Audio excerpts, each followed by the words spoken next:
காலை வணக்கம். புதியோகம் எஃப்எம் ஸ்டேஷன்ல இனியாவை இன்று கேட்க ஆரம்பிச்சிருக்கீங்க. பிரபு அண்ட் சௌமியா கூட காலை வணக்கம். உங்களுக்கும் காலை வணக்கம். தாய் மண்ணுக்கும் வணக்கம் சௌமியா. இன்னைக்கு என்ன தாய் மண்ணு மேலே இவ்வளோ பற்று உங்களுக்கு? அதாவது இன்னைக்கு நம்ம டாபிக் அதை பற்றி தான் அப்படிங்கிறது உங்களுக்கு தெரியும். ஸோ அது ரிலேட்டடாக ஒரு வணக்கம் சொல்லாங்க இருக்காதான். கிரேட் நல்ல ஒரு ரிலேஷன் வந்து கொடுத்துருக்கீங்க.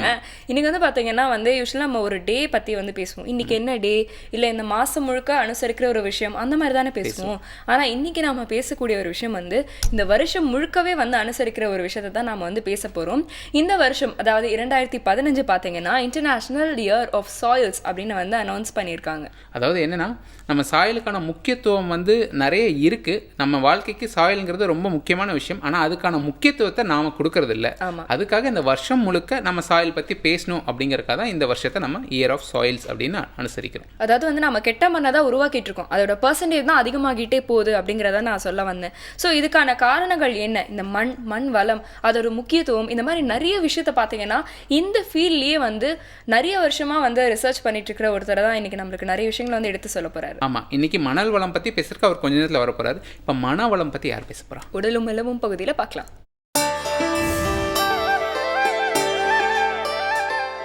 வணக்கம்.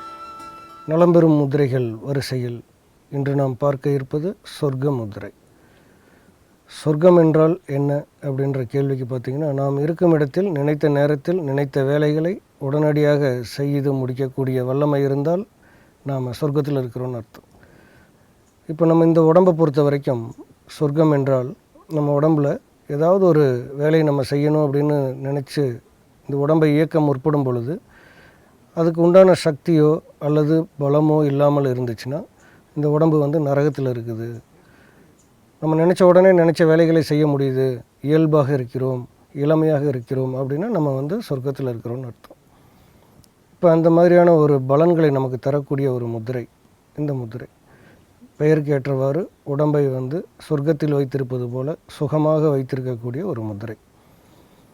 இப்போ இந்த முதிரையினுடைய பெரும்பாலான வேலைகள், செயல்பாடுகள் எந்த பகுதியில் நடக்குதுன்னு பார்த்திங்கன்னா, நம்மளுடைய சிறுநீரகங்களில் ஆரம்பித்து நுரையீரல், மண்ணீரல், கல்லீரல், சிறுகுடல், பெருங்குடல், வயிற்றுப்பகுதி போன்ற இந்த தானியங்கி உறுப்புகள், அதாவது நாளமில்லா சுரப்பிகள் மட்டுமல்ல, தானாக இயங்கக்கூடிய இந்த உறுப்புகளில் எல்லாமே தன்னுடைய வேலைகளை சிறப்பாக செய்ய வைக்கக்கூடிய ஒரு அருமையான முதிரை. இந்த முதிரைக்கு பெயர் சொர்க்க முதிரை. முதிரை எப்படி செய்கிறதுன்னு பாருங்கள். உங்களுடைய கை விரல்களில் கையை கோர்த்துட்டு இந்த மாதிரி கையை கோர்த்துக்குங்க. இந்த முதிரைக்கு பேர் வந்து உஷாஸ் முதிரைன்னு சொல்லுவோம். இந்த முதிரையை வச்சு உங்களுடைய நடுவிரலினுடைய அந்த 2 நுனியும் தொட்டு இப்படி நீட்டணும். மற்ற இடங்கள் எல்லாம் இப்படி இறுக்கமாக வைத்திருக்க வேண்டும்.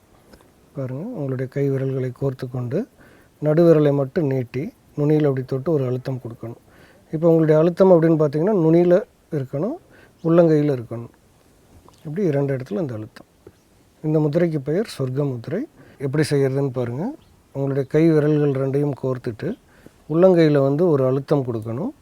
நடுவிரலை மட்டும் அப்படி நீட்டி நுனியில் தொட்டுட்டு மற்ற விரல்கள் எல்லாமே இப்படி இறுக்கமாக வைத்துக்கொள்ள வேண்டும்.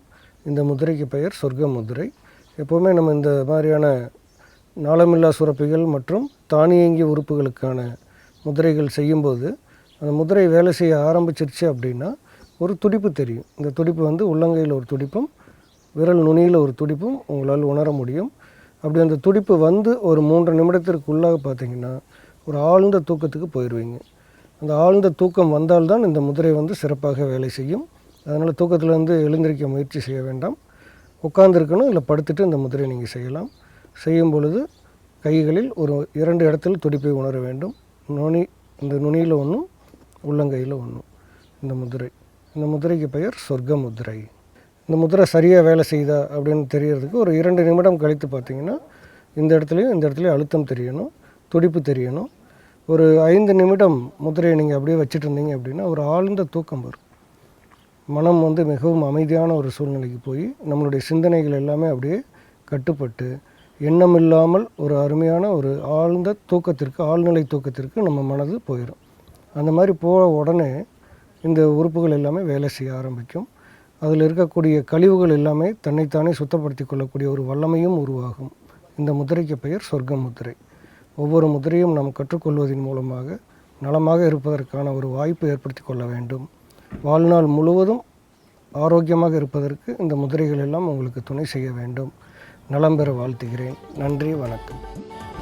ஸோமே இன்றைக்கி வந்து நம்ம ஒரு தனி மனிதன், அதாவது நமக்கு நம்ம எவ்வளோ நல்லது நாமளே நமக்கு பண்ணிக்கிறோம். அதாவது முகத்தை அழகுபடுத்திக்கிறோம், ஹேர் ஸ்டைல் பண்ணிக்கிறோம், நிறைய நல்லது பண்ணிக்கிறோம் நமக்கு. ஆனால் இந்த மண்கிறது வந்து நம்ம எல்லா உயிரினத்துக்கும் ஆதாரமான ஒரு விஷயம். அதுக்கு நம்ம எவ்வளோ நல்லது நம்ம பண்ண வேண்டியிருக்கு. கண்டிப்பாக நாம் நல்லது பண்ணுறோமோ இல்லையோ, கெட்டது பண்ணாமல் இருந்தாலே வந்து போதும் அப்படிங்கிறதா இன்றைக்கி நிலைமை வந்து இருக்குது அப்படின்னு வந்து சொல்லலாம்.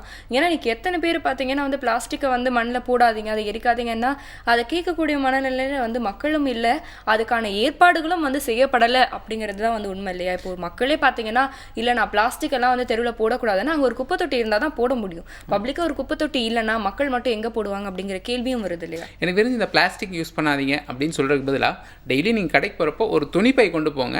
அது உங்கள் அம்மாவுக்கும் சரி உங்கள் குழந்தைகளுக்கும் நீங்கள் செய்கிறது நல்லது அப்படின்னு சொன்னால் ஈஸியாக இருக்கும்னு எனக்கு தோணுது. ஸோ சொல்ல வேண்டிய விதத்தில் தான் இருக்குது அப்படின்னு நீங்கள் சொல்கிறீங்க. நல்ல கருத்து ஒன்று ஷேர் பண்ணியிருக்கீங்க. ஒரு சின்ன பிரேக் அப்புறம் இன்னும் நிறைய சுவாரஸ்யமான பகுதிகள் காத்துட்ருக்கு புதியுகம் FM ஸ்டேஷனில். இது இனியவை இன்று.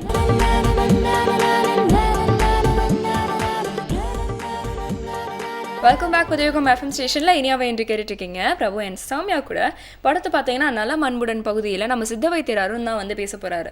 இந்த அல்சர் சம்மந்தமாக நிறைய விஷயங்கள் வந்து நம்ம ஏற்கனவே வந்து பேசியிருக்கோம், நம்ம நிகழ்ச்சியில் கூட வந்து டிஸ்கஸ் பண்ணியிருக்கோம். ஆனால் இந்த அல்சருக்கும் வாய்ப்புண்ணுக்கும் ஒரு சம்மந்தம் இருக்குது தெரியுமா? சம்மந்தம் இருக்குது. அது நமக்கு வந்தால் எப்படி இருக்கும் அப்படின்னு டக்குன்னு யோசிச்சு பார்த்தேன். நீங்கள் சொன்ன அடுத்த செகண்ட்லேயே யோசிச்சு பார்த்தேன். நம்மளால் பேசவே முடியாது இல்லையா? நமக்கு அது ரொம்ப முக்கியமான விஷயம். அது நம்மளுக்கு. ஆமாம். இந்த வாய்ப்புண்ணுக்கு சித்த மருத்துவர் அருண் என்ன சொல்ல போகிறாருன்னு உங்களுக்கு ஏதாவது ஐடியா இருக்கா? இல்லை, அது அவர்கிட்ட தான் கேட்கணும். ஆனால் அதுக்கு முன்னாடி பார்த்தீங்கன்னா இந்த வாய்ப்புண் அப்படிங்கிறது வந்து அல்சர்னாலையும் வரலாம், ஆனால் அதுக்கு வேறு சில காரணங்கள் இருக்குது அப்படின்னு கூட வந்து சொல்கிறாங்க. ஸோ அருண் சார் என்ன சொல்கிறாரு அப்படிங்கிறத கேட்கலாம்.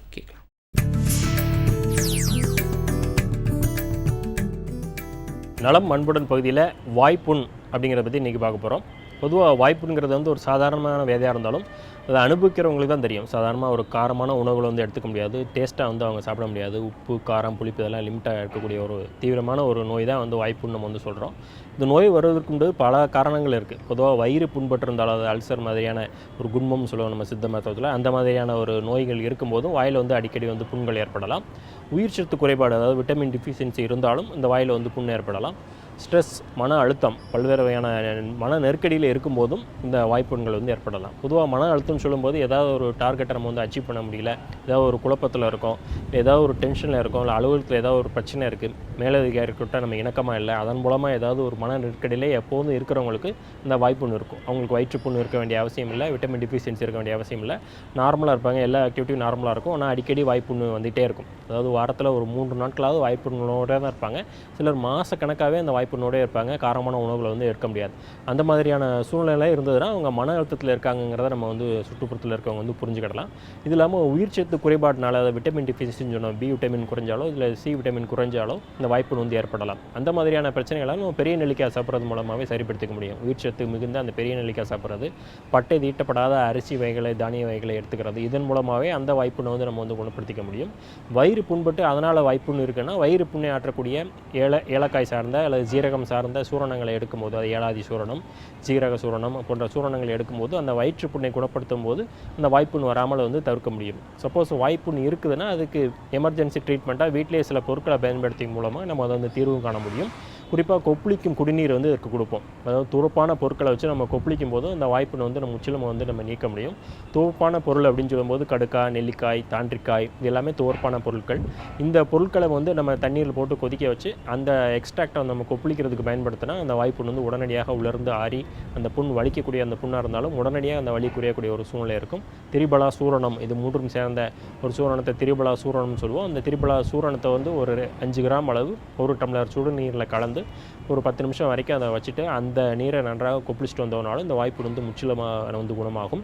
கருவேலம்பட்டை கஷாயத்தையும் நம்ம வந்து பயன்படுத்தலாம். கருவேலம்பட்டை நம்ம நாட்டு மருந்து கிடைக்கக்கூடிய அந்த கருவேலம்பட்டையை தண்ணியில் போட்டு கொதிக்க வச்சு இதே மாதிரி கொப்பளிக்கும் குடிநீராக வந்து பயன்படுத்தலாம். மாசிக்காயின்னு ஒரு மிக தோற்பான ஒரு பொருள் நாட்டு மருந்து கடைகளில் கிடைக்கும். அந்த மாசிக்காயை நம்ம வந்து கொப்பளிக்கும் குடிநீராக வந்து பயன்படுத்தலாம். இது எல்லாமே கொப்பளிக்கும் குடிநீராக பயன்படுத்தி அந்த புண் இருக்கும்போது அதை ஆற்றுறதுக்கு பயன்படுத்தலாம். திரும்ப வராமல் இருக்கிறதுக்கு வந்து நம்ம சில விஷயங்களை வந்து எடுத்துக்கணும். உணவுலையும் சரி, பழக்க வழக்கங்களையும் சூழ்நிலையும் சரி சில மாறுதல்களை ஏற்படுத்திட்டோம்னா திரும்ப அந்த வாய்ப்புன்னு வராமல் தடுக்கலாம். பொதுவாக மனப்பிரச்சனையினால் வருது, ஸ்ட்ரெஸ்னால் வருதுன்னா அவங்க வந்து பிராணாயாமம் போன்ற மூச்சு பயிற்சிகளை வந்து செய்யலாம். மூச்சு பயிற்சிகளை வந்து செய்யும்போது மன அழுத்தம் குறையும். யோகாசனம் செய்யலாம். இதன் மூலமாக அவங்களுக்கு திரும்ப வராமல் வந்து தடுக்கலாம். வயிறு புண்பட்டுருக்கவங்க நம்ம வயிற்றுக்குரிய அந்த மருந்துகளை எடுக்கும்போதோ இல்லை மணத்தக்காளி கீரையை சாப்பிடும்போதோ மணத்தக்காளி கீரைக்கு வயிற்றுப்புண்ணையும் வாய்ப்புண் இரண்டையுமே குணப்படுத்தக்கூடிய ஆற்றல் இருக்கும். அது சும்மா அப்படியே சமைச்சு சாப்பிடலாம், இதில் கீரையாக சமைச்சும் சாப்பிடலாம். வயிற்றுப்புண்ணை ஆற்றும், அதனால் ஏற்படக்கூடிய வாய்ப்புண்ணையும் ஆற்றக்கூடிய ஒரு தன்மை வாய்ந்தது. திராட்சையை பயன்படுத்தலாம். இந்த சளியெல்லாம் பிடிக்காதுன்னு நினைக்கிறவங்களாம் வந்து திராட்சையை வந்து பயன்படுத்தலாம். திராட்சையை வந்து வெறும் வயிற்றிலே காலையில் ஒரு 50 கிராம் அளவு சாப்பிடும்போது இந்த வயிறு புண்பட்டனால வாயில் புண் வந்துச்சுன்னா அந்த மாதிரியான குறிவுணங்கள் இல்லாமலே இந்த திராட்சையை பயன்படுத்தி நம்ம முற்றிலுமாக வந்து தீர்வு காண முடியும். சாதாரணமாக இருக்கக்கூடிய ஒரு பிரச்சனை தான் வாய்ப்புண். அது என்ன காரணத்தினால நமக்கு வந்திருக்கு அப்படிங்கிறத தெரிஞ்சிருக்கு. அதற்கேற்ற தீர்வை நம்ம எடுத்துக்கிட்டோம்னா இந்த வாய்ப்புன்றது நம்ம முற்றிலுமாக வெளிவர முடியும். ஜென்ரலாக சமயம் எங்கள் வீட்டில் வந்து ஒரு சின்ன மருந்து மாதிரி சொல்லுவாங்க. வாய்ப்புன்னு வந்துச்சுன்னா தேங்காய் எண்ணெய் தடவிட்டு படுத்தா காலையில் எழுந்திரிக்கிறப்ப அந்த வாய்ப்புன்னு குறைஞ்சிரும் அப்படிங்கிற மாதிரி சொல்லுவாங்க. ஆமாம், இது வந்து இமீடியட்டான இன்ஸ்டண்ட்டான ஒரு சொல்யூஷன். எல்லார் வீட்லேயும் வந்து அந்த தேங்காய் எண்ணெய் இருக்கும். இப்போ வாய்க்கான புண் போகிறதுக்கான மருந்தெல்லாம் பேசியாச்சு. வாய் சரியாயிடுச்சுன்னா நம்ம நல்லது சாப்பிடணும் இல்லையா? கரெக்ட். அதுவும் வந்து ரொம்ப நல்லது தான் வந்து சாப்பிடணும். இன்றைக்கி வந்து இந்த ஈவினிங் ஸ்நாக்ஸ் அப்படிங்கிறது வந்து குழந்தைங்க எல்லாருமே வந்து வீட்டுக்கு வந்தால் வந்து ஒரு மேண்டேட்ரியாக மாற்றணும் அப்படிங்கிற அளவுக்கு வந்து கேட்குறாங்க. ஏன்னா வீட்டுக்கு ஸ்கூல்லேருந்து வந்ததுக்கப்புறம் ஏதாவது ஒரு ஸ்நாக்ஸ் இருக்கணும் அப்படின்னு வந்து எதிர்பார்க்குறாங்க. ஆனால் அந்த ஸ்நாக்ஸ் கொஞ்சம் ஹெல்த்தியராக இருக்கணும் இல்லையா? ஆமாம் சோமி. இப்போ என்னென்னா நிறைய தாய்மார்களுக்கு வந்து அவங்க குழந்தைங்களுக்கு என்ன மாதிரியான ஸ்நாக்ஸ் பண்ணணும் அப்படிங்கிற ஐடியா இல்லை. சில சமயங்களில் நேரம் இல்லாதனால அவங்க பண்ணுறதில்ல. உடனே என்ன பண்ணிடுறாங்க, கடையில் போய் ஏதாவது ஒரு ஸ்நாக்ஸ் பேக்கெட் ஸ்நாக்ஸ் வாங்கி கொடுத்துட்றாங்க. குழந்தைங்களோட உடம்பும் கெட்டு போயிடுது. இதெல்லாம் பண்ணாதீங்கப்பா, நான் ஒரு ஹெல்த்தியான ஸ்நாக்ஸோட வர்றேன் அப்படிங்கிறாரு சரவணன் சார். சரவணன் சார், என்ன ஸ்நாக் அப்படின்னு நீங்கள் வந்து கெஸ் பண்ணீங்களா? எனக்கு தெரிஞ்சு குழந்தைங்களுக்கு பிடிச்ச மாதிரி பண்ணுவார் தெரியும், என்னங்கிறது கெஸ் பண்ண முடியல. யூஸ்வலாக வந்து பார்த்தீங்கன்னா அவர் செய்கிறதுலேருந்து கொஞ்சம் டிஃப்ரெண்ட்டான விஷயம் தான். பிரெட் ரோல் செய்ய போகிறேன் அப்படின்னு சொல்லியிருக்காரு. எப்படி செய்கிறன்றதை பார்க்கலாம். புதுயுகம் நேயர்களுக்கு காலை வணக்கம். இன்றைய பசுமை உணவுகள் பகுதிக்கு உங்களை வரவேற்பதில் மகிழ்ச்சி அடைகிறேன். இன்றைக்கி நம்ம செய்ய போகிற உணவு பிரெட் ரோல். இது எப்படி செய்யலாம் அதுக்கு முன்னாடி என்ன தேவைன்னு பார்க்கலாம். முழு கோதுமை பிரெட் துண்டுகள், மிளகு சீரக பொடி, கொத்தமல்லி தழை பொடியாக நறுக்கியது, தேவையான அளவு உப்பு, தயிரில் ஊற வைத்த வெங்காயம், பொட்டுக்கடலை பொடி, பச்சை மிளகாய், கருவேப்பிலை. இப்போ முதல்ல தயிரில் ஊற வச்ச வெங்காயம் இதில் போட்டுக்கிறோம். அடுத்தது இதில் பிரெட் துண்டுகளை கொஞ்சம் நனைச்சிக்கிறோம்.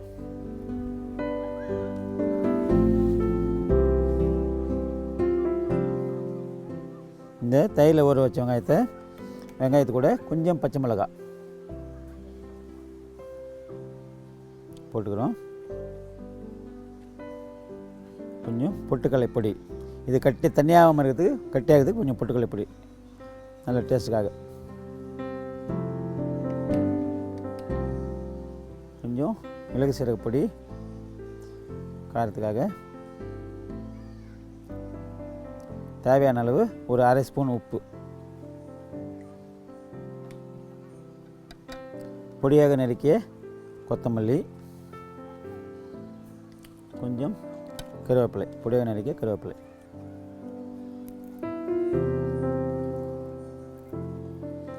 இப்போ இந்த ப்ரெட்டை இது கூட பிசைஞ்சிடறோம்.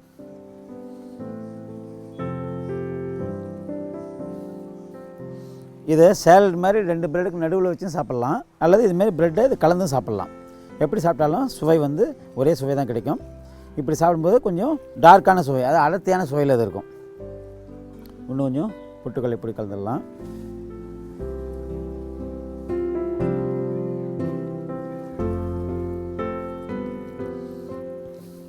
சிலது இந்த பிரெட்டு ஓர துண்டுகள்லாம் வெட்ட சொல்லுவாங்க. அதெல்லாம் வந்து அவசியம் கிடையாது. ஏன்னா இந்த முழு பிரெட்டும் சாப்பிடக்கூடிய அளவில் தான் அது இருக்கும். அதனால் பிரெட்டு ஓரத்தெல்லாம் எதுவும் வெட்ட தேவையில்லை. இது கூட சேர்த்து சாப்பிடும்போது ரொம்ப சுவையாக இருக்கும்.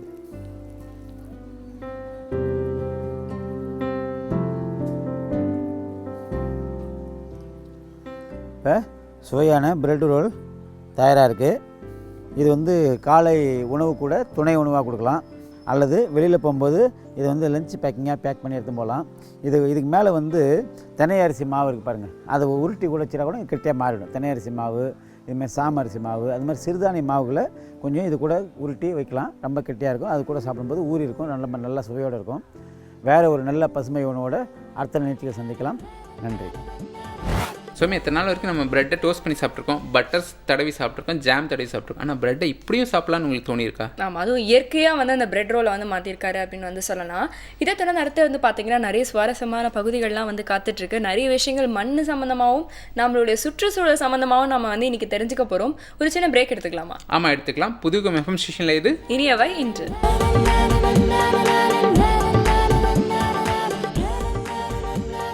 Welcome back. நீங்கள் பார்த்து கேட்டுக்கொண்டிருப்பது இனியவை என்று with me Prabhu and Soumya. இப்போ அடுத்து வந்து பார்த்தீங்கன்னா நம்ம வந்து முன்னாடியே சொன்னோம் இல்லையா, இந்த மண் வளம் சம்மந்தமாக சுற்றுச்சூழல் சம்மந்தமாக வந்து நிறைய விஷயங்கள் வந்து பார்க்க போகிறோம் அப்படின்னு சொல்லிட்டு வந்து நம்ம எல்லாருமே வந்து பரவலாக பேசிகிட்டு இருக்கோம்.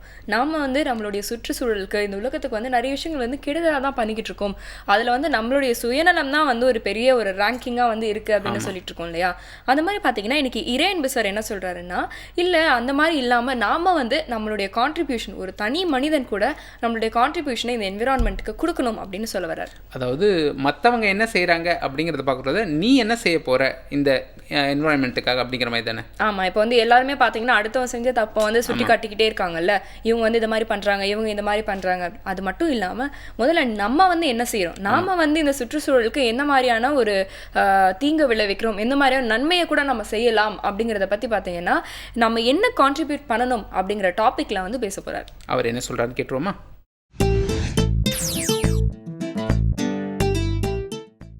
2 நாளைக்கு முன்னாடி ஒரு நண்பர் வந்திருந்தார். வீட்டுக்கு வந்தவர் சொன்னார், சார் உங்ககிட்ட ஒரு டவுட் கேட்குறதுக்காக வந்திருக்கேன் அப்படின்னு. என்ன டவுட் கேளுங்க அப்படின்னு. இல்லை, நீங்கள் அன்றைக்கி புதுயுகம் டிவியில் காலையில் பேசுனீங்க, அதை கேட்டேன் அப்படின்னு. அதில் என்னங்க டவுட் அப்படின்னு. இல்லை, நீங்கள் இந்த ஃபாரஸ்டெல்லாம் கல்டிவேட் பண்ணலாம் அப்படின்னு சொன்னீங்கல்ல. ஆமாம் சொன்னேங்க. ஏதாவது ஸ்பேஸ் இருந்துச்சுன்னா அந்த ஸ்பேஸை எஃபெக்டிவாக அந்த இடத்துல வந்து 10 மடங்கு அளவுக்கு பயன் விளைவிக்கக்கூடிய ஃபாரஸ்ட்டை நம்ம டென்ஸாக க்ரோ பண்ண முடியும்னு சொன்னேன் அப்படின்னு ஒரு பெருமிதத்தோடு சொன்னேன். அவர் சொன்னார், இல்லை நான் ஃப்ளாட்டில் இருக்கேன் அப்படின்னாரு. சரிங்க, அப்போ நீங்கள் மேலே வந்து ஏதாவது தொட்டி கிட்டி வச்சு கூட நீங்கள் வளர்க்கலாமே அப்படின்னு. இல்லை, எனக்கு மேலே நான் வந்து 2nd ஃப்ளோரில் இருக்கேன், அது 8 ஸ்டோரி பில்டிங்கு, அதனால் நான் வளர்க்க முடியாது. சரி, வாசலில் எங்கெங்கே வளர்க்க முடியும்? சரி, சைடில் ஏதாவது வந்து சிட் அவுட், அதெல்லாம் எதுவுமே இல்லைங்க, எல்லாம் கச்சிதமாக கட்டியிருக்காங்க. சரி, இப்போ அதுக்கு நான் என்ன பண்ணணுங்கிறீங்க? நான் உங்களுக்கு வேறு ஏதாவது அந்த மாதிரி இருக்கிற வீடு வாங்கி தர முடியுங்கிற நம்பிக்கையில் வந்திருக்கீங்களான்னு. இல்லை, இதெல்லாம் நீங்கள் பொதுவாக சொல்கிறீங்க. எங்களை மாதிரி இருக்கிறவங்க சுற்றுச்சூழலுக்கு என்ன கான்ட்ரிபியூட் பண்ண முடியும் அப்படின்னாரு. உங்களை மாதிரி இருக்கிறவங்களும் சுற்றுச்சூழலுக்கு கான்ட்ரிபியூட் பண்ண முடியும் அப்படின்னு. எப்படி கான்ட்ரிபியூட் பண்ண முடியும்? 3 6 தாங்க அப்படின்னு. என்ன அப்படின்னாரு. ஃபஸ்ட்டு வந்து ரெட்யூஸ், 2வது ரீயூஸ், 3வது ரீசைக்கிள் அப்படின்னு. ரெட்யூஸ், ரீயூஸ், ரீசைக்கிள் கொஞ்சம் விளக்கமாக சொல்லுங்கன்னாரு. முதல்ல நாம் பயன்படுத்துறதுல எவ்வளவு தூரம் சிக்கனமாக பயன்படுத்த முடியுங்கிறது ஒரு முக்கியமான ஒரு விஷயங்கண்ணே. எதை சிக்கனமாக பயன்படுத்தணுங்கிறீங்கன்னாரு. ஒரு தண்ணியவே எடுத்துக்கங்களேன். தண்ணி எப்படிங்க சிக்கனமாக பயன்படுத்த முடியும்? குளிக்கக்கூடாதுங்கிறீங்களா? குளிக்கக்கூடாதுன்னு சொல்லிங்க. ஒரு உதாரணத்துக்கு நீங்கள் ஷேவ் பண்ணுறீங்கன்னு வச்சுக்கோங்க. நம்ம என்ன பண்ணுறோம்? டேப்பை திறந்துடுறோம். டேப்பை திறந்துட்டு நாம் பாட்டுக்கு அந்த முழுசாக ஷேவ் பண்ணுற வரைக்கும் அந்த தண்ணி பாட்டுக்கு ஓடிக்கிட்டே இருக்குது. நம்ம பாட்டுக்கு தண்ணியை வேஸ்ட் பண்ணிக்கிட்டே இருக்கோம் இல்லையா? அதுக்கு பதிலாக நாம் தேவையான போது மட்டும் டேப்பை திறந்துக்கிட்டு அந்த தண்ணியை சிக்கனமாக பயன்படுத்தலாம். அதுக்கப்புறம் அந்த தண்ணியை வந்து நாம் வந்து 2வது ரீயூஸ் பண்ணலாம். எப்படி ரீயூஸ் பண்ணலாங்கிறீங்க? அந்த தண்ணியெல்லாம் சேர்ந்து அதை ஃபில்ட்ரு பண்ணி அதை வந்து நம்ம என்ன பண்ணலான்னாக்க ஏதோ வேறு ஒரு ஆக்டிவிட்டிக்கு நம்ம பயன்படுத்தலாம். ஒரு உதாரணத்துக்கு டாய்லெட்டில் வந்து ஃப்ளஷ் பண்ணுறதுக்கு அதை பயன்படுத்தலாம். 3வது வந்து ரீசைக்கிள் பண்ணலாம். ரீசைக்கிள்னாக்க இப்போ ஒரு உதாரணத்துக்கு சில தண்ணியெல்லாம் நம்ம ரீசைக்கிள் பண்ண முடியும். ஒரு உதாரணத்துக்கு மழை பெய்யுதுனாக்க அந்த தண்ணியை நம்ம ரீசைக்கிள் பண்ணலாம். அதுக்கு தான் வாட்டர் ஹார்வெஸ்டிங் டெக்னாலஜி. இது மாதிரி நம்ம பண்ணலாமே. இந்த ரெட்யூஸை தண்ணிக்கு மட்டும் தான் பயன்படுத்த முடியுமா? எல்லாத்துலேயுமே பயன்படுத்தலாமே. எதெல்லாம் தேவையில்லையோ, எதெல்லாம் இயற்கையினுடைய மூலாதாரங்களுக்கு பயனில்லாமல் இருக்கோ அது எல்லாத்தையுமே நம்ம குறைக்கலாமே. உதாரணத்துக்கு ஒன்று சொல்கிறேன். நம்ம நிறைய பார்த்திங்கன்னா கம்ப்யூட்டரில் ஒரு பக்கம்தான் பிரிண்ட் அவுட் எடுக்கிறாங்க. அந்த மாதிரி இன்னொரு பக்கம் பிரிண்ட் அவுட் எடுத்துட்டாலே நம்ம வந்து தேவையான பேப்பரை குறைச்சிட்றோம். சரி, இன்னொரு கட்டத்தில் பார்த்திங்கன்னா அந்த மாதிரி எதெல்லாம் வந்து ஃபேர் காப்பி இல்லையோ அந்த பேப்பரில் மீதி இருக்கும் இல்லையா ஒரு பக்கம், அதை நம்ம பயன்படுத்தலாம், ரஃப்யூஸுக்கு எழுதுறதுக்கெலாம் பயன்படுத்தலாம். அது ஒரு விதமான உபயோகம் தானே. இது மூலம் நம்ம பேப்பரினுடைய செலவை குறைக்கலாம் இல்லையா. தேவையில்லாமல் ஃபேக்ஸ் அனுப்ப வேணாம், தேவையில்லாமல் நாம் வந்து பேப்பரை யூஸ் பண்ண வேணாம். இதெல்லாமே செலவு பண்ணுறதை குறைக்கிறதுக்கான ஒரு ஐடியா தானே அப்படின்னு. ஆமாம், அதுவும் கரெக்டு தான், பேப்பரை குறைக்கலாம். ஆமாம், இந்த ரீயூஸ்னு சொன்னீங்களே, அது எப்படி? இந்த உலகத்தில் எதுவுமே வீணாகிறது இல்லை, எல்லாத்தையுமே ஏதோ ஒரு பயன்பாட்டுக்கு பயன்படுத்திக்கலாம். ஒரு உதாரணத்துக்கு நான் ஒன்று படித்தேன், அது ரொம்ப இன்ட்ரெஸ்டாக இருக்கும் அப்படின்னு. என்ன அப்படின்னு, ஒருத்தர் என்ன பண்ணியிருக்காரு, தன்னுடைய பெட் ஸ்ப்ரெட்டுக்கு ஒரு பேரை பெட் ஸ்ப்ரெட் வாங்கியிருக்காரு. வாங்கின உடனே அந்த பெட் ஸ்ப்ரெட்டை போட்ட உடனே அந்த ஏற்கனவே உபயோகப்படுத்தியிருக்கிற பெட் ஸ்ப்ரெட் இருக்குது பாருங்கள், அதை எடுத்து என்ன பண்ணியிருக்காருன்னா கீழே அந்த கர்டன் துணிக்கு போட்டிருக்காரு. கர்டன் துணியை போட்டோன்னா அந்த கர்டன் துணி இருக்குல்ல, அதை எடுத்து என்ன பண்ணியிருக்காரு, டோர் மேட்டை கட் பண்ணி போட்டிருக்காரு. இப்போ ஏற்கனவே இருந்த டோர் மேட்டை கட் பண்ணி அந்த மாப்பிங் ஸ்டிக்குக்கு யூஸ் பண்ணிக்கிட்டார். இந்த மாதிரி ஒன்றையே ரீயூஸ் பண்ண முடியும், ரெண்டாவது ரீசைக்கிளும் பண்ண முடியும். இந்த மாதிரி நம்மால் ஆன அளவிற்கு நாம் இந்த சுற்றுச்சூழலுக்கு தொல்லை தராமல் வாழ்கிறது கூட ஒரு சேவை தான் அப்படின்னு சொன்னேன். அவர் சொன்னார் ரொம்ப மகிழ்ச்சி அப்படின்னு விடை பெற்றுட்டு போனார். இப்போ எது ஒன்றையும் செய்யும்போது நம்ம கொஞ்சம் பிரகனையோடு இருந்தால் போதும். இதில் எங்கேயாவது நம்ம சிக்கனப்படுத்த முடியுமா? ஏன்னா சிக்கனம் வேறு, கஞ்சத்தனம் வேறு. சிக்கனம் என்பது சமுதாயம் குறித்தது, கஞ்சத்தனம் என்பது சுயநலம் குறித்தது. சிக்கனம் என்பது சமூகத்திற்கும் நாட்டிற்கும் மிகவும் தேவை. தண்ணீரை சிக்கனமாக பயன்படுத்த வேண்டும், காகிதத்தை சிக்கனமாக பயன்படுத்த வேண்டும். இன்னும் சொல்லப்போனால் ட்ரிப் இரிகேஷனுங்கிற ஒரு கான்செப்டை தண்ணீரை சிக்கனமாக பயன்படுத்துறதுக்கு தான். அதனால் நம்மால் முடிந்த அளவிற்கு நாம் மூலாதாரங்கள் பாதிக்காதவாறு வாழ்க்கையை வாழத் தொடங்கினால் நாம் இயற்கையின் இனிமைக்கு பங்களித்தவர்களாக ஆவோம். நன்றி, வணக்கம். இன்றைக்கி வந்து நம்ம நிறைய நல்ல விஷயங்கள் வந்து தெரிஞ்சுக்கிட்டு வரோம் பிரபு. ஏன்னா என்னென்னு பார்த்தீங்கன்னா, இந்த ரெடியூஸ், ரீசைக்கிள், ரீயூஸ் இந்த கான்செப்ட் வந்து நம்ம சின்ன வயசுலேருந்தே படிச்சுட்டு வர கான்செப்ட். ஆனால் இன்றைக்கி வந்து ஒரு 25 வயசு ஒரு பையனும் பொண்ணுக்கிட்ட போயிட்டு இந்த கான்செப்ட் பற்றி கரெக்டாக சொல்லுங்கள் அப்படின்னா நிறைய பேரால் சொல்ல முடியாததுக்கு காரணம் இதை பற்றின ஒரு சரியான புரிதல் இல்லை அப்படின்னு சொல்லலாம் இல்லையா? புரிதல் இல்லைன்னு சொல்கிறத விட இதை அவங்க நடைமுறைப்படுத்துறது இல்லைன்னு சொல்லலாம். ஏன்னா இப்போ லைஃப்லேயே அதை யூஸ் பண்ணிட்டு இருக்காங்க, இந்த மாதிரி சிஸ்டத்தை ஃபாலோ பண்ணுறாங்கன்னா அவங்களால ஈஸியாக புரிஞ்சுக்க முடியும்னு நினைக்கிறேன். இதுக்கு வந்து சின்னதாக வந்து ஒரு எக்ஸாம்பிள்ஸ் மாதிரி சொல்லணும்னு பார்த்தீங்கன்னா, இப்போ ரெடியூஸ் அப்படின்னு சொல்கிறது வந்து ஒரே ஒருத்தர் மட்டும் வந்து ஒரு ட்ராவல் பண்ணணும் அப்படின்னு நினச்சாருன்னா அவங்க வந்து ஒரு கார் எடுத்துக்கு வந்து ட்ராவல் பண்ணுறாங்க. அதுக்கு பதிலாக வந்து ஒரு பப்ளிக் டிரான்ஸ்போர்ட்டை வந்து யூஸ் பண்ணலாம். ஸோ வந்து அவங்க ஒரு காரோ ஒரு ஸ்கூட்டியோ எடுத்துகிட்டு போகிறதுல அந்த பெட்ரோல் வந்து மிச்சமாகுது இல்லையா? அது மட்டும் இல்லாமல் எல்லாருமே வந்து யூஸ் பண்ணும்போது எல்லாரோட அந்த சேவிங்ஸும் வந்து அந்த சைடில் வந்து வருது. அதே மாதிரி ரீயூஸ் அப்படிங்கிறது வந்து பார்த்தீங்கன்னா வந்து இப்போது நம்மளால் வந்து ஒரு பொருளை வந்து வேறு மாதிரி யூஸ் பண்ண முடியும். ஒரு பிளாஸ்டிக் பொருளை வந்து மண்ணில் போட்டால் தானே அது மக்கி அது வந்து நம்மளுடைய என்விரான்மெண்ட்டுக்கு ஒரு பெரிய கெடுதலை வந்து ஏற்படுத்துது. அப்படி போடாமல் அதை வேறு மாதிரி எப்படி யூஸ் பண்ணலாம் அப்படின்னு பாருங்க அப்படின்னு வந்து சொல்லிட்டு இருக்காங்க. அதனால தான் இன்னைக்கு இந்த பிளாஸ்டிக் குடத்தெல்லாம் வந்து வேற மாதிரி மாத்துறதுக்கான அந்த ஸ்டெப்ஸ் எல்லாம் எடுத்துக்கிட்டு வராங்க கவர்மெண்ட். அதே மாதிரி வந்து ரீசைக்கிள் அப்படிங்கிறது கூட வந்து ஒரு அற்புதமான ஒரு கான்செப்ட் தான். எல்லா விஷயத்தையுமே வந்து இந்த ஒரு கான்செப்ட்லேயே நம்ம வந்து பார்க்க ஆரம்பிச்சிட்டோம்னு வச்சுக்கோங்களேன், நம்மளால முடிஞ்ச வரைக்கும் நம்ம வந்து ஒரு கெடுதலை வந்து நம்மளோட என்விரான்மெண்ட்டுக்கு செய்யாமல் தடுக்கலாம். நிச்சயமாக இப்போ நீங்கள் சொன்ன இந்த ரெடியூஸ், ரீசைக்கிள், ரீயூஸுங்கிற இந்த கான்செப்ட் வந்து நம்ம மண்ணுக்கு செய்கிற மிக முக்கியமான விஷயம். ஆமாம், இதை பற்றி வந்து இன்னும் டீட்டெயிலாக பார்த்தீங்கன்னா மண் வளத்தை பற்றி கூட டீட்டெயிலாக பேசுகிறதுக்காக ஒரு ஸ்பெஷல் கெஸ்ட் வந்திருக்காரு. அவர்கிட்ட ஒரு சின்ன பிரேக் அப்புறம் நம்ம பேசலாம். புதியுகம் FM ஸ்டேஷனில் இது இனியவை இன்று.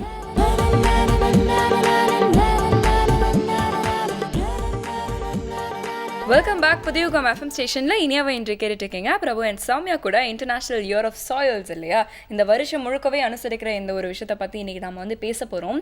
ஒவ்வொரு வருஷமும் ஏதாவது ஒரு விஷயத்தை பற்றி வந்து சொல்லுவாங்க.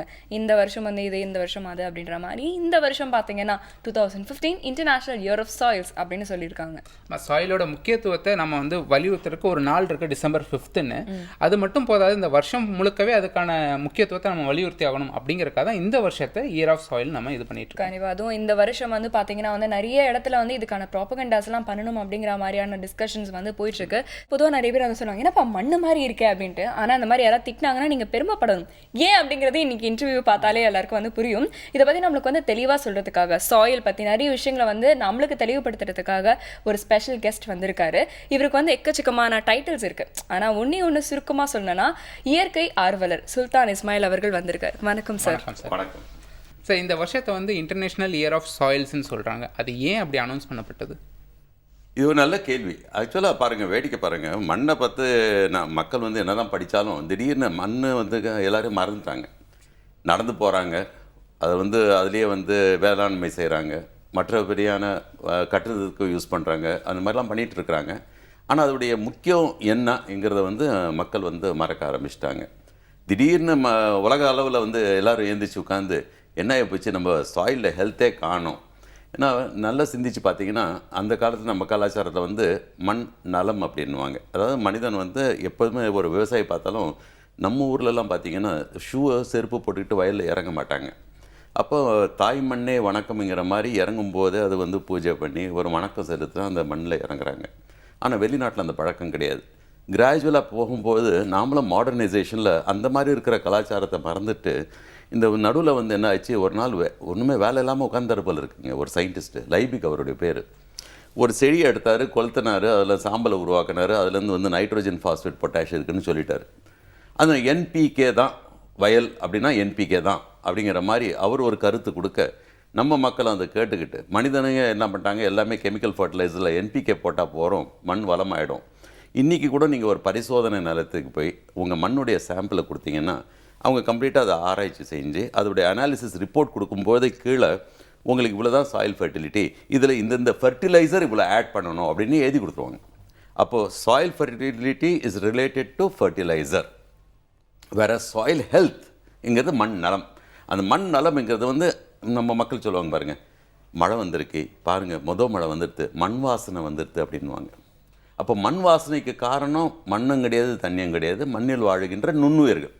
அப்போ எந்த அளவுக்கு நுண்ணுயிர்கள் உயிரினங்கள் அந்த மண்ணில் வாழுகின்றதோ அந்த அளவுக்கு மண் நலமாக இருக்குது. அப்போ மண் நலமாக இருக்குன்னா இந்த அத்தனை கருத்துக்களும் இவங்க சொல்கிற என்பிகே, மைக்ரோ நியூட்ரியன்ஸ், நுண்ணுயிர்கள் எல்லாம் சேர்ந்தால் தான் அந்த மண்ணுக்கு நலமான மண்ணுன்னு சொல்கிறோம். இந்த வருஷம் பார்த்தீங்கன்னா healthy soil for healthy life அப்படிங்கிறதா இன்டர்நேஷனல் இயர் ஆஃப் சாயில்ஸ்க்கான ஒரு தீம். இந்த தீமோட முக்கியத்துவம் பற்றி சொல்லுங்கள் சார். ஹெல்த்தி சாயில் எதுக்காக சொல்கிறோம், நம்ம ஒரு மண் வந்து உருவாக்குறதுக்கு. மண் வந்து நார்மலாக மண்ணுடைய லைஃப் எவ்வளோ இருக்கும், அதோடைய ஏஜ் எவ்வளோ இருக்கும் அப்படின்னு மக்கள் கேட்பாங்க. மண்ணுக்கு ஏஜ் கிடையாது. ஏன்னா பாறைக்கற்கள் இருக்குது இல்லையா, அதுலேருந்து உடைஞ்சி மினரலைசேஷன் என்ற ஒரு ப்ரொசீஜர். எப்படி ஒரு அரிசியை போட்டு மாவு ஆட்ட கொஞ்சம் கொஞ்சமாக மாவு வெளியே வந்துகிட்டே வருது, எல்லாம் ஒரே நேரத்தில் வந்துடுறது கிடையாது. பழைய அந்த உரலை போட்டு நீங்கள் அப்படியே ஆட்டும்போது அந்த மண் இது அரிசியெல்லாம் போட்டு இட்லி மாவுக்கு.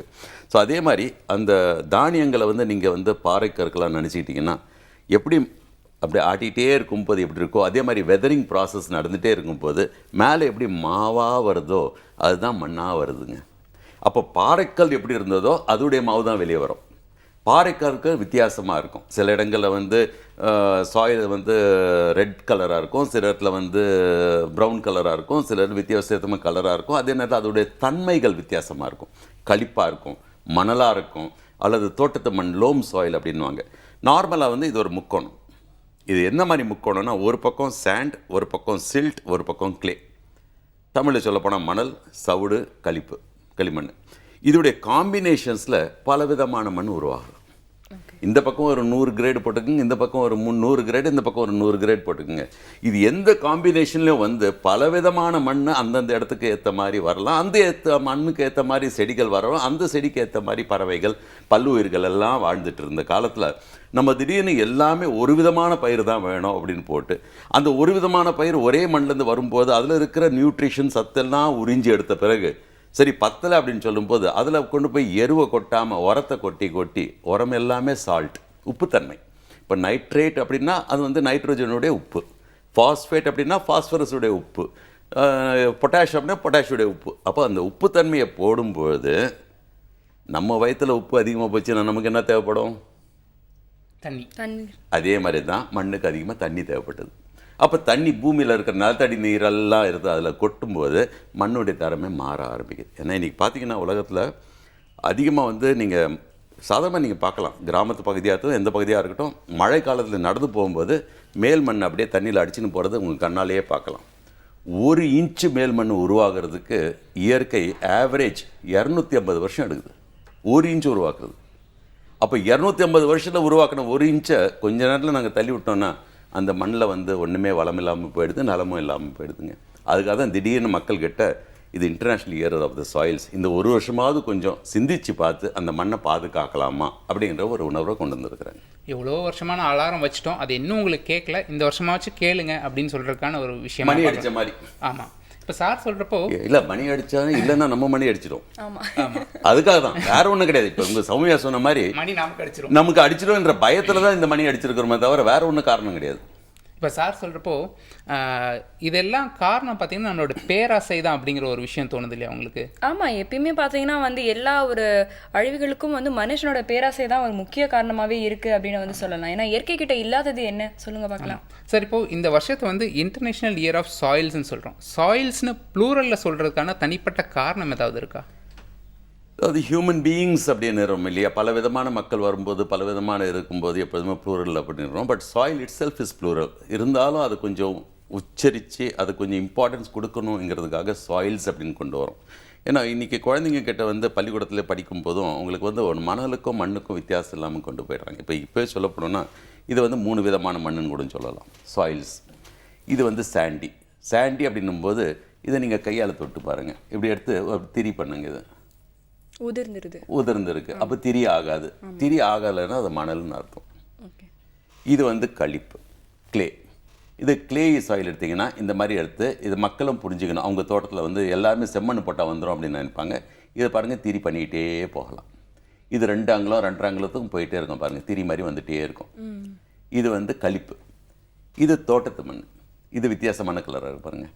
இதில் வந்து நீங்கள் பண்ணிங்கன்னா திரியும் பண்ணலாம். ஆனால் திரி வந்து ஒரு இன்ச்சுக்கு மேலே போச்சுன்னா உடையும். 1 இன்ச்சு தான் வரும், அதுக்கப்புறம் உடைய ஆரம்பிச்சிடும். ஸோ இது வந்து தோட்டத்து மண். அப்போ பார்க்கும்போது ஆங்கிலத்தில் சொல்லும்போது இது சாண்டு, இது கிளே, இது வந்து லோமி சாயில் அப்படின்வாங்க, தோட்டத்து மண். அப்போ இந்த மாதிரி மண்டை ஏதாவது குறைஞ்சதுன்னா வெள்ளையாக இருக்கிற ஒரு பவுடரை கொண்டு போய் கொட்டலாமா, இல்லை இந்த மாதிரி எருவை கொண்டு போய் போடணுமா? எருவை போட்டால் தான் அதோட போய் மரிஜ் ஆவாங்க. அதே நேரத்தில் இப்போ இது பார்த்தீங்கன்னா இங்கே ஒவ்வொன்றுக்கும் பல விதமான உயிரினங்கள் சேர்ந்து வாழுது. அதனால தான் அந்த மண் வாசனை வருதுங்க. இப்போ அந்த வித்தியாசமான உயிரினங்கள் வரும்போது இப்போ நான் வந்து நிறைய மண்புழு ஆராய்ச்சி செய்யும்போது இப்போ இதுலேயும் வாழுது மண்புழு, இதுலேயும் மண்புழு வாழுதுங்க.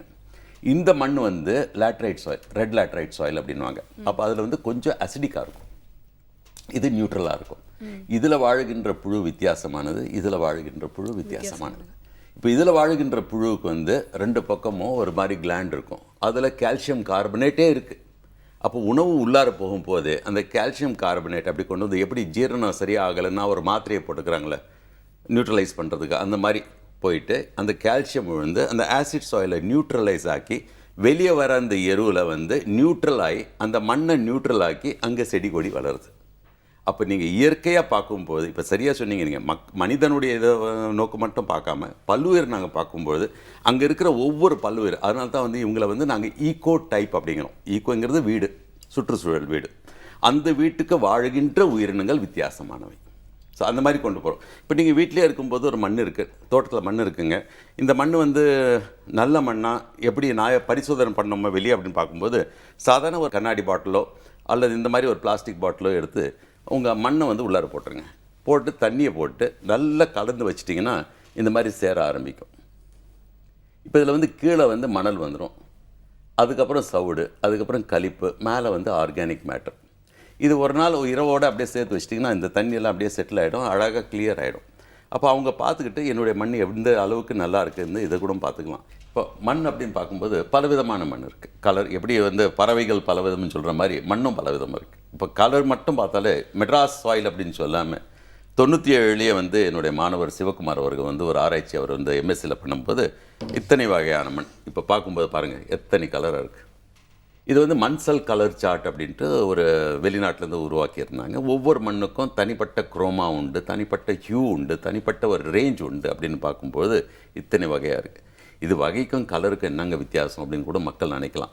ஒவ்வொரு கலருக்கும் ஒவ்வொரு ஏற்ற மாதிரி அதோடய தன்மை மாறும்போது அங்கே இருக்கிற நுண்ணுயிர்கள் வித்தியாசமாக இருக்கும். நுண்ணுயிர்கள் வித்தியாசமாக இருக்கும்போது அங்கே இருக்கிற மக்கள் அந்த கம்யூனிட்டி பல்வேறு மாறத்தான் செய்யும், செடி கொடிகளும் மாறத்தான் செய்யும்.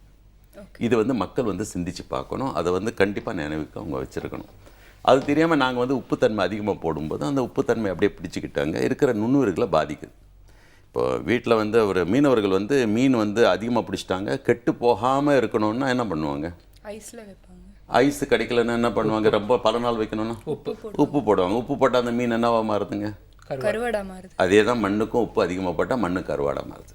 மண்ணில் இருக்கின்ற அந்த சக்தி குறைஞ்சி போயிடுது. அப்போ அந்த மாதிரி குறையும் போது தான் இந்த எருவை கொண்டு போய் இப்போ போடணுங்கிற ஒரு புது உணர்வை கொண்டு வராங்க. இயற்கை விவசாயம் மீண்டும் வரணும் அப்படின்னு எதிர்பார்க்குறாங்க. இன்றைக்கும் ட்ரெடிஷ்னல் ஃபார்மர்ஸ் வந்து நாற்று வைக்கும் போது எப்பொழுதும் வந்து எருவை தான் உபயோகிப்பாங்க, மண்ணை கொண்டு போய் உரத்தை கொட்ட மாட்டாங்க. ஆனால் வெளிநாடுகளில் அந்த பழக்கம் இல்லாமல் போயிடுது. அப்படின்னு சிந்திச்சு பார்க்கும்போது மக்கள் என்ன சொன்னால், அந்த அளவுக்கு நாங்கள் போய் எருவை கொண்டு போய் உணவை எங்கேருந்து கொடுக்குறதுங்க செடிகளுக்கு, நம்மக்கிட்ட அந்த அளவுக்கு இன்புட் இல்லை, விலை அதிகமாக இருக்கும்னு நினைக்கிறாங்க. இது வந்து விலை அதிகமாக இல்லை, ஒவ்வொரு விவசாயியும் அவங்களே தயாரிக்கிறதுக்கு எல்லா விதமான உதவிகளையும் அரசாங்கமும் பண்ணுது, மக்களும் பண்ணிகிட்டு இருக்கிறாங்க, என்ஜிஓஸும் பண்ணிகிட்டு இருக்கிறாங்க. இப்போது சௌமியா சார் இந்த இன்டர்வியூக்கு முன்னாடி சொல்லியிருந்தாரு, இப்போ பசங்களுக்கு சாண்ட் பற்றி ஒரு கிளாஸ் எடுக்கிறோம், மணல் பற்றி ஒரு கிளாஸ் எடுக்கிறோன்னா அது வந்து கொஞ்சம் ப்ராக்டிக்கலாக இருந்தால் அவங்களுக்கு ஈஸியாக புரியும். நான் நிறைய ஸ்டூடெண்ட்ஸை போய் பார்த்தேன், மணலுக்கும் மண்ணுக்குமே வித்தியாசம் தெரியலன்னாரு. அவங்களுக்கு ப்ராக்டிக்கலாக இப்போ நமக்கு சொன்னார்ல, திரி மாதிரி இருந்தால் எப்படி இருக்கும், இதை திரி பண்ணி பாருங்கள் அப்படிங்கிற ப்ராக்டிக்கலாக போகிறப்போ எல்லாமே ஈஸியாக புரியும் இல்லையா? நம்மளுக்கே சார் வந்து இன்னைக்கு ஒரு கிளாஸ் தான் எடுத்தாரு அப்படின்னு வந்து சொல்லலாம். ஸோ இந்த மாதிரியான கிளாஸ்லாம் நம்ம ஸ்கூல்லையும் இருந்தால் நல்லா இருந்திருக்குமே அப்படிங்கிற ஒரு சின்ன ஏக்கம் கூட சார் எனக்கு வந்து வர வச்சுட்டார் அப்படின்னு சொல்லலாம். நிறைய கேள்விகள் இருக்கு, ஒரு சின்ன பிரேக் அப்புறம் கேட்கலாம். பதிவுக்காம எஃப்எம் ஸ்டேஷன்ல இது இனியவை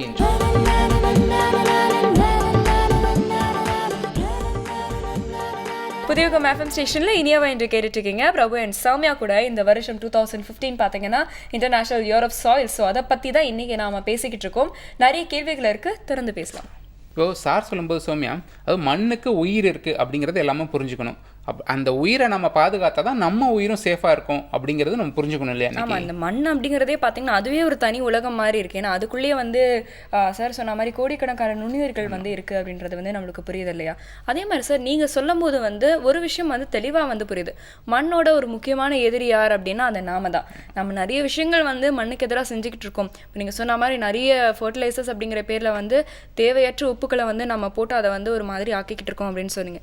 இதை தவிர்த்து நாம வந்து என்னென்ன மாதிரியான கெடுதல்கள்லாம் செஞ்சுக்கிட்டு இருக்கோம்? சாதாரணமாக வந்து இப்போ டீஃபாரஸ்டேஷன் அப்படிங்கிறோம். ஏன்னா இன்றைக்கி வந்து மக்களுக்கு வந்து உணவு பற்றாக்குறை ஆகிருக்கு. அதனால் நிலத்தை வந்து நாங்கள் பாதுகாக்கணும். அங்கே வந்து வேளாண்மை பண்ணுறதுக்காக நிலம் வேணும்னு சொன்ன உடனே எங்கெங்கே காடுகள் இருக்கோ அந்த காடுகளை அழிச்சிடும், மரத்துகள் வெட்டுறோம். அப்போ மரம் வந்து வெறும் மரம் மட்டும் கிடையாதுங்க, மரத்துடைய வேர்கள் உள்ளார போயிட்டு ஒவ்வொரு மண்ணையும் பிடிச்சு வைக்குது. பிடிச்சு மட்டும் வைக்கலை, எப்படி நமக்கு வேர்வை வருதோ அதே மாதிரி இந்த மரங்களுடைய வேர்கள்லேருந்து ஒரு விதமான வேர்வை வெளியே வரும். அதை வந்து நம்ம எக்ஸோ ஹார்மோன்ஸ் அப்படின்னு சொல்லுவோம். இந்த எக்ஸோ ஹார்மோன்ஸ் வந்து அங்கங்கே ஒரு தனிவிதமான ஒரு சூழ்நிலையை உருவாக்குது. அது வந்து நீஷ் ஸ்பெஷலைசேஷனுங்கிறோம். அங்கே பலவிதமான நுண்ணுயிர்கள் வராது. ஸோ ஒரு மரத்தை வெட்டும்போது ஒரு மரத்தை மட்டும் வெட்டலை, அங்கே இருக்கின்ற அப்படியே அந்த பல்லுயிரையே அழிக்கிறோம். அப்போ அந்த பல்லுயிர் அழிஞ்சு போனோடனே அந்த மண்ணை பிடிச்சி வைக்கிறதுக்கு காரணம் இல்லாமல் மழையோ தண்ணியோ வரும்போது அந்த மேல் மண்ணெல்லாம் ஃபுல்லாக அடிச்சுட்டு போயிடுது. ஒரு பக்கம் அந்த மாதிரி வீணாக போயிடுதுங்க. ரெண்டாவது வந்து இந்த நம்மளுடைய ஆர்வத்தில் வந்து ஏற்றுமதி அதிகமாக செய்யணும் அப்படின்ற காரணத்துக்காக இப்போ டீயாக இருக்கட்டும், காஃபியாக இருக்கட்டும், அந்த மாதிரி பிளான்டேஷன்ஸ் எங்கே மலைகள் இருக்கோ அந்த மலைகளில் வந்து இந்த பிளாட்ஃபார்ம் மாதிரியே போட்டு இதை கல்டிவேஷன் ஆரம்பிக்கும் போது அங்கேருந்து வர சரிவுகள்லேயும் மண்ணெல்லாம் வீணாக போகுது. அதனால் மண்ணை வந்து பாதுகாக்கிறது பலவிதமான மக்கள் இருக்குது. அதே நேரத்தில் வந்து கட்டிடங்கள் கட்டும்போது மணலை வந்து நாங்கள் எடுத்துகிறோம். அப்போ நாங்கள் என்ன நினைக்கிறோம், மணல் தான் நான் எடுக்கிறோம், மணலில் எடுத்தால் அதில் என்ன தப்பு இருக்குங்க அப்படின்னுவாங்க. இப்போ ஆற்றுல போய் பார்த்தீங்கன்னா எந்த அளவுக்கு மணல் இருக்கோ அந்த அளவுக்கு வந்து நிலத்தடி நீரை அதை பிடிச்சி வைக்கும். இது தெரியாமல் மக்கள் மணல் தானே போகுதுன்ற மாதிரி சிந்திச்சு பார்ப்பாங்க. மணல் எடுத்துக்கிட்டிங்கன்னா நிலத்தடி நீரும் கூடிய போயிடும். அந்த மணல் போச்சுன்னு பார்த்துட்டுனா இன்றைக்கி பார்த்தா கடல் மணலையும் வர ஆரம்பிச்சிட்டாங்க. ஸோ மணலுங்கிறது வந்து ஒரு லிமிட்டடாக இருக்கணும். எவ்வளோ ஆராய்ச்சி செய்யும் போது அந்த சாண்டுக்கு ஆல்டர்னேட்டிவ் ஆராய்ச்சி அவங்க செஞ்சு ஆகணும். நாடு வந்து முன்னேறணும், செழிப்பாக இருக்கணும், நல்ல விதமான உணவு கிடைக்கணும்னா மண்ணை பாதுகாத்து தான் ஆகணும். சரி, இப்போ நிறைய டைப்ஸ் ஆஃப் சாயில் பற்றி சொன்னீங்க. சென்னையிலே இவ்வளோ டைப்ஸ் இருக்குது அப்படின்னு சொன்னீங்க. இப்போ ஒவ்வொரு டைப்புக்கும் ஒரு விதமான பயன்பாடு இருக்கா? பயன்பாடு அப்படின்ற மாதிரி நான் சொல்ல மாட்டேன், இருக்கலாம். இப்போ வந்து செம்மண் இருந்தால் தோட்டத்தில் போய் நீங்கள் வந்து எந்த ஒரு நர்சரியில் போயிட்டு உடனே வந்து எனக்கு வந்து ஒரு பாட்டிங் மிக்ஸ்ன்னு சொன்ன உடனே அவங்க செம்மண்ணை போடுவாங்க. அப்புறம் வந்து இது நம்ம எருவை கொஞ்சம் மிக்ஸ் பண்ணி கொடுத்துட்றாங்க. அந்த மாதிரி இல்லாமல் வந்து ஒவ்வொரு மண்ணுக்கு ஏற்ற செடிகள் எது இருக்கோ அதை வளர்த்திங்கன்னா உங்களுக்கு இந்த மாதிரி வெளியிருந்த மண்ணை கொண்டு போய் கொட்ட வேண்டிய அவசியம் இருக்காது. இந்த லேண்ட்ஸ்கேப்பிங்ங்கிற ஒரு சயின்ஸில் வந்து மக்கள் என்ன நினைக்கிறாங்க, லேண்ட்ஸ்கேப் அழகாக உருவாக்கணுங்கிறதுக்காக அங்கே என்ன வளருமோ அதை அவங்க வளர்த்தாங்கன்னா நல்லாயிருக்கும். அதை தவிர்த்துட்டு இவங்க என்ன பண்ணுறாங்க, இவங்களுக்கு வேண்டிய ஆசையான எக்ஸாட்டிக் ஃப்ளவர்ஸ், வெளிநாட்டு செடிகள், மலர்கள் அந்த மாதிரி வேணுங்கிறதுக்காக இந்த மாதிரி மண்ணெல்லாம் வாரி மற்ற இடங்கள்லேருந்து அதில் மிக்ஸ் பண்ணி கொண்டு போய் போட்டு செடியை வளர்த்து கொடுத்துட்டு போயிடுறாங்க. பட் அந்த மாதிரி ஆதரிக்காமல் முடிஞ்ச அளவுக்கு இண்டஸ்ட்ரீஸ், தொழிற்சாலைகள், பள்ளிக்கூடங்கள், நிறுவனங்கள் இவங்க எல்லாமே வந்து நம்ம நாட்டு பல்லுயிர்கள், இப்போ வந்து மகிழம் இருக்குது, அதுக்கப்புறம் புங்கம் இருக்குது, வேம்பு இருக்குது, இந்த மாதிரி மரங்களும் ஃப்ரூட் பேரிங் ட்ரீஸ் கொய்யா இருக்குது, அப்புறம் இந்த அம்லா, இந்த மாதிரி நிறைய நெல்லிக்காய், இந்த மாதிரிலாம் போடும்போது ஒரு பக்கம் மண்ணையும் பிடிச்சு வைக்கும், ஒரு சாதாரண காற்றுல அழிஞ்சியும் போகாது, அதே நேரத்தில் பல விதமான பறவைகளை அட்ராக்ட் பண்ணும். ஸோ இதை வந்து கவனிக்காமல் சில பேர் வெறும் அழகுக்காக நீங்கள் எந்த ஒரு கம்பெனிக்கும் போயிட்டு நீங்கள் ஆர்கிடெக்ட்கிட்ட ஒரு டிசைன் போட சொன்னீங்கன்னா உடனே அந்த வெளிநாட்டு பூக்கள் வளர்கிறத மட்டும் ஒழுங்காக போட்டு கொடுத்துருவாங்க. ஏன்னா அவங்க ஹேண்ட் ஓவர் பண்ணும்போதே பூ வந்துடும். ஸோ அவங்களுக்கு வந்து அது ஒரு அட்வான்டேஜ் மாதிரி பார்க்குறாங்க. தவிர இவங்க பணம் கொடுக்குற அந்த கம்பெனிஸ் கூட அவங்க என்ன சொல்லணும், எனக்கு அது வேண்டாம், நீங்கள் தயவுசெய்து மகிழம் அந்த மாதிரி செடிகளை வைங்க, நாளைக்கு பூத்தாலும் அதில் வர அந்த வாசனையும் அது நமக்கும் அது வந்து நல்ல செழிப்பாக இருக்குங்கிறதுக்காக இதை வந்து கலாச்சாரத்தில் கொண்டு வந்து சேர்த்தாங்கம்மா. இப்போ அந்த காலத்து நீங்கள் பார்த்தீங்கன்னா கலாச்சாரத்தில் கோயிலில் வந்து நிறைய வந்து இந்த சாமந்தி பூன்னுவாங்க, இதை அதிகமாக யூஸ் பண்ணுவாங்க. ஏன் யூஸ் பண்ணாங்க அப்படின்னு பார்க்கும்போது அதில் பெஸ்ட் ரிப்பலண்ட் இருக்கு, பூச்சி வராது. அப்போ ஒரு நல்ல தோட்டம் வைக்கிறவங்க அந்த இடத்துல இந்த சாமந்தி பூ எல்லாம் போட்டு விட்டிங்கன்னா நிறைய பூச்சிகள் வராத மாதிரி அதுவே விரட்டி விட்டுரும். இந்த மாதிரி ஒரு இன்ட்ராக்ஷன் பல்வேறு மண் எல்லாத்தையும் சேர்த்து வாழ்ந்தது தான் அந்த மண்ணை வச்சு பண்ணாங்க. இதுக்காக தான் வந்து விநாயகருடைய சதுர்த்தி கூட மக்கள் வந்து கழிப்பில் தான் அது பண்ணிகிட்டு இருந்தாங்க. இப்போ தான் அந்த பிளாஸ்டர் ஆஃப் பாரிஸ் கொண்டு வந்தாங்க. ஒரு நன்றி சொல்லணும் அப்படின்றதுக்காக அந்த கலாச்சாரத்தை நீங்கள் அப்படியே சுற்றி அப்படியே பார்த்துட்டு வந்தீங்கன்னா எல்லாத்தையும் சேர்த்து அதை வந்து ஒரு புள்ளியார் சுழி வைக்கும்போது களிமண்ணில் தான் வைப்பாங்க. ஸோ இதில் வந்து ஒரு முக்கியஸ்தம் வந்து மண்ணுக்கு எவ்வளோ கொடுக்கணும், எப்படி மரியாதை கொடுக்கணும், தாய் மண்ணே வணக்கம் அப்படின்னு சொல்லி கொண்டு வந்தாங்க. மாடர்னைசேஷன் வந்து அப்படியே மறந்துட்டு போகும். சார் இப்போ சின்ன வயசில் வந்து பார்த்தீங்கன்னா அந்த சயின்ஸில் இந்த கிராப் ரொட்டேஷன் அப்படிங்கிற ஒரு விஷயத்தை பற்றி வந்து நான் வந்து படிச்சிருக்கேன். வந்து பார்த்தீங்கன்னா ஒரே க்ராப்பை வந்து ஒரு ஃபீல்டில் வந்து மறுபடியும் வந்து பிளான் பண்ணுறதால அந்த ஒரு க்ராப் ஒரு சர்டன் நியூட்ரியன்ஸை மட்டும் எடுத்துக்கிட்டே இருக்கும். அதனால் அந்த சாயில் ஃபர்டிலிட்டி வந்து ஒரு மாதிரி இம்பேலன்ஸ்டாக மாறிடும். அதே வந்து ஒரு தடவை ஒரு க்ராப், அடுத்த தடவை வந்து அந்த மினரல் தேவைப்படாத வேற ஒரு க்ராப் அப்படின்னு போட்டிங்கன்னா அந்த டைம் பீங்கில் வந்து இந்த எடுத்துகிட்டு போன அந்த மினரல் வந்து திருப்பி வந்துடும் அப்படிங்கிற ஒரு சின்ன விஷயம் வந்து இப்போ படித்தோம். ஸோ அதே விஷயம் இப்போ நம்ம நிலத்துக்கும் வந்து அப்ளிகபிளாக ஆகுமா? இப்போ ஏன்னா நீங்கள் வந்து என்ன சொன்னீங்கன்னா ஃபர்டிலைசர்ஸ் அந்த மாதிரியான விஷயங்கள்லாம் போட்டு இப்போ நம்ம நிலத்தை வந்து பாதித்து வச்சுருக்கோம். ஆனால் இப்போ இந்த ஆர்கானிக் ஃபார்மிங் அப்படிங்கிற மாதிரியான இயற்கை விவசாயம் வந்து இப்போ நிறைய பேர் செஞ்சுக்கிட்டு வராங்க. அந்த மாதிரி வந்து ஒரு குறிப்பிட்ட காலத்துக்கு அப்புறம் வந்து செஞ்சுக்கிட்டே வந்தால் மறுபடியும் இழந்த அந்த தன்மையை வந்து அந்த மண்ணு வந்து மீண்டு பெறுமா? 2 கேள்வி கேட்டிருக்கீங்க ஒரே கேள்வியில். முதல் கேள்வி நான் பார்க்கும்போது கிராப் ரொட்டேஷன் அப்படி சொல்லும்போது இது வந்து நம்ம கலாச்சாரத்தில் எப்படின்னா அந்த காலத்தில் நெல் அறுவடை பண்ண பிறகு வேர்கடலை போடுவாங்க. இது வேர்கடலை வந்து நீங்கள் அப்படியே அந்த செடி அப்படியே வெளியே எடுத்திங்கன்னா அதோடைய வேரில் சிறு சிறு உருண்டைகள் தெரியும். அந்த உருண்டைகள் உள்ளார சிம்பயாட்டிக் பாக்டீரியா இருக்குது, ரைசோபியம் இருக்குது. அந்த ரைசோபியமுடைய வேலையை சுற்றுச்சூழலில் இருக்கிற அந்த நைட்ரோஜன் அப்படியே பிடிச்சி நைட்ரேட்டாக மாற்றி மண்ணுக்கு கொடுக்கும். அப்போ நல்ல மண் வந்து செழிப்பாயிடும். திரும்பி அடுத்த பயிர் வந்து நெல் போடும்போது நெல் நல்லா வளர்ந்தது. இன்றைக்கி அப்போ வந்து எப்படின்னா ஒரு 5 மாதம் 5.5 மாதம் வரைக்கும் உங்களுக்கு வந்து நெல் பயிர், அதனால் வந்து நடுவில் அந்த கடலை பயிர் போடுவாங்க. இப்போ எங்களுக்கு அதிகமாக தானியம் வேணுங்கிற மனிதனுடைய அந்த செல்ஃபிஷ்னஸ் அலோன் அந்த கிராப்புடைய பீரியடே வந்து 120 டேஸில் முடிக்கணும், 90 டேஸில் முடிக்கணும், 100 டேஸில் முடிக்கணும் அப்படின்னு சொல்லி ஒரு வருஷத்தில் 3 தடவை நெல்லை போட்டு அறுவடை பண்ணும்போது மண்ணுக்கு மலட்டத்தன்மை வர ஆரம்பிச்சிருக்கு. இப்போ அடுத்த பக்கம் நீங்கள் பார்க்கும்போது இயற்கை விவசாயத்தை நாங்கள் கொண்டு வரும்போது இது வந்து அப்படியே சேஞ்ச் பண்ணலாம். இப்போ கூட வந்து ஆராய்ச்சியில் வந்து என்ன பண்ணுறோன்னா இந்த நிறைய அந்த பூச்சி மருந்துகளை போட்டுறோம், பூச்சி வெரைட்டிகளை பூச்சி வெரைட்டி இல்லை பூச்சி கொல்லிகளை யூஸ் பண்ணுறோம். அதாவது இயற்கை விவசாயத்தில் பூச்சி வெரைட்டி, இந்த கெமிக்கல் ஃபார்மிங்கில் வந்து பூச்சி கொல்லி, because we kill the insects. அதே நேரத்தில் வந்து சாயில் ஃபர்டிலைசர்ஸ் இந்த ரசாயன உரங்களை வந்து போட்டுன்னு இருக்கும்போது அந்த மண்ணுடைய அந்த தன்மையை மாறிட்டே வருது. இப்போ அந்த மாறின தன்மையை மீண்டும் இயற்கைக்கு கொண்டு வரணும், நல்ல மண்ணாக உயிருள்ள மண்ணாக கொண்டு வரணும் அப்படின்னா it will take a long time. International ஃபெடரேஷனை வந்து 3 வருஷம் வரைக்கும் கேரண்டி பண்ண மாட்டாங்க. இப்போ நீங்கள் வந்து சடனாக வந்து ஒரு கெமிக்கல் ஃபார்மர் போயிட்டு விவசாயி போயிட்டு நான் இயற்கை விவசாயி ஆகிட்டேன், என்னுடைய பொருள் இயற்கை பொருள் அப்படின்னு சொல்லும்போது இன்டர்நேஷ்னல் ஃபெடரேஷன் 3 வருஷம் நீ வெயிட் பண்ணணும், அப்புறம் தான் இந்த மண்ணுக்கு வந்து நல்ல செழிப்பு வரும் அப்படின்னு பார்க்கும்போது இது பல பேருக்கு வந்து ஒரு பெரிய ஒரு ஹேண்டிகேப்பாக இருக்குது. ஏன்னா அவங்க சடனாக வந்து மாற முடியல அப்படின்னு சொல்லும்போது தான் இப்போ கூட ஒரு ஆராய்ச்சி ஆரம்பிச்சிருக்கோம். என்னோட மாணவி ராமலக்ஷ்மின்ட்டு ஒருத்தவங்க ஒர்க் பண்ணுறாங்க. இப்போ அவங்க வந்து ஒரு நுண்ணுயிரும் மண்புழையும் சேர்த்து உபயோகித்து அந்த மண்ணை வந்து ரொம்ப சீக்கிரமாகவே நல்ல மண்ணை மாற்ற முடியுமாங்கிற ஒரு புது விதமான ஒரு ஆராய்ச்சி ஆரம்பிச்சிருக்கிறோம். அது கிடைச்சதுன்னா விவசாயிகளுக்கு தன்மையாக வந்து அதில் நிறைய நன்மைகள் சேரும். ஆனால் கண்டிப்பாக எந்த மாதிரி இருந்த மண்ணையும் நீங்கள் ஒரு நல்ல மண்ணை ஆக்க முடியும். இது வந்து நான் இன்றைக்கி சொல்ல, மனோன்மணியன் சுந்தரனார் அன்றைக்கே சொல்லிட்டார். அவர் பாடிட்டே போயிட்டார். எம்மண்ணாயினும் நல்மண்ணாக்கும் நாங்குள் புழுவேன்னு பாடிட்டு போயிட்டாருமா. அப்போ அந்த மண்ணுக்கு நாங்கள் மண்புழுவை கொண்டு வந்துட்டோம்னா மற்றதெல்லாம் வந்துடும். எப்படி நீங்கள் வந்து ஒரு உடம்பு சரியில்லை ஒரு வைத்தியர்கிட்ட போகிறோம், போன உடனே அவர் வந்து அப்படியே நாடியை பார்க்குறாரு, நாடி நல்லா இருக்குது நீங்கள் போங்க, நாடி சரியில்லை கவனிக்கணுங்கிற மாதிரி அந்த மண்ணில் மண்புழு வந்துடுதுன்னா அந்த மண்புழு தான் அந்த மண்ணுக்கு நாடி. மண்புழு இருக்குன்னா அதில் இருக்கிற அத்தனை நுண்ணுயிரும் இருக்குதுன்னு அர்த்தம். ஏன்னா நுண்ணுயிரெலாம் வரலன்னா அவர் வரமாட்டார். ஸோ எல்லாமே வந்துட்டாங்க, நான் தான் லீடர், ஐ ஆம் த லீடர் ஆஃப் த பார்ட்டிங்கிற மாதிரி அவர் வந்து டிக்ளேர் பண்ணிவிடுவார், மை சாயில் இஸ் குட் அப்படின்ட்டு. இந்த இன்டர்நேஷ்னல் ஃபெடரேஷனை நீங்கள் அனாலிசிஸ் எல்லாம் பண்ண வேண்டாம், ஒரு சதுர அடியில் எத்தனை மண்புழு இருக்குன்னு சொல்லுங்கள், நான் சொல்லிடுறேன் உங்கள் மண் நல்லா இருக்கா இல்லையாங்கிறாங்க. ஸோ திரும்பி நாங்கள் வந்து அந்த காலத்தில் இப்போ நீங்கள் படிக்கும்போது கிராப் ரொட்டேஷன் படிச்சிங்க, அதே நேரத்தில் நீங்கள் அது கூட படிச்சிருப்பீங்க, மண்புழு உழவனின் நண்பன் படிச்சிருப்பீங்க. அப்போ இன்றைக்கி மீண்டும் மண்புழு உழவனின் நண்பன் அவனை மீண்டும் கொண்டு வந்து உட்கார வைக்கணும், அவனை கொண்டு வந்து உட்கார வைக்க தான் இன்டர்நேஷ்னல் சாயிலுடைய கடமை. இப்போது சார் சொல்லும்போது எனக்கு பழைய டயலாக் ஒன்று ஞாபகம் வருது. தேவர் மகன் படத்தில் சிவாஜி சொல்லியிருப்பார், இன்றைக்கி பழம் நீ சாப்பிட்ற, ஆனால் அதுக்கான விதையை நான் விதைச்சேன், இன்றைக்கி விதைச்சா நாளைக்கு நீ அதனுடைய பலனை எதிர்பார்ப்ப, அதனோட பலனை நீ அனுபவிப்ப அப்படின்னு சொல்லுவார்.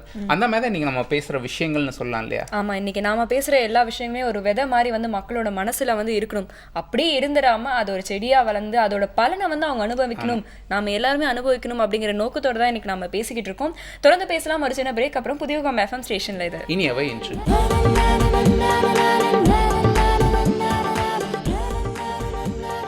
Welcome back. புதிய FM ஸ்டேஷனில் இனியாவை என்று கேட்டுட்ருக்கீங்க. பிரபு அண்ட் சௌமியா கூட இன்னைக்கு வந்து நம்ம சாப்பிட்ற சாப்பாடு, ஃபியூவல், எல்லா விஷயத்தையுமே பார்த்தீங்கன்னா அதோட பேஸ் என்ன அப்படின்னா மண் தான். இந்த மண் இல்லைன்னா நம்ம சாப்பிட்றதுக்கு சாப்பாடும் இருக்காது, போட்டுக்கிறதுக்கு துணியும் இருக்காது இல்லையா?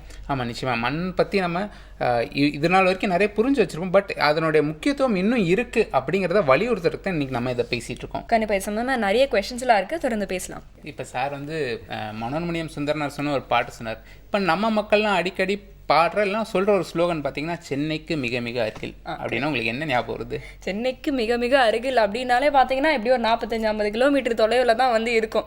அங்கே வந்து பார்த்தீங்கன்னா இந்த லேண்டெல்லாம் வந்து விற்கிறாங்க, அதை பற்றி தான் நீங்கள் சொல்ல வரீங்க. ஆமாம் சார். இப்போ வந்து நம்ம வந்து சிட்டி டெவலப்மெண்ட் அப்படிங்கிற பேரில் லேக்கெல்லாம் அப்பார்ட்மெண்ட்டாக மாற்றிட்டோம், லேக் வியூ அப்பார்ட்மெண்ட்டுன்னு. இப்படியே இதுவே கடந்துக்கிட்டே போயிட்டே இருக்கும். அதாவது சிட்டி லிமிட்டுங்கிறது எங்கேயோ போயிட்டுருக்கு.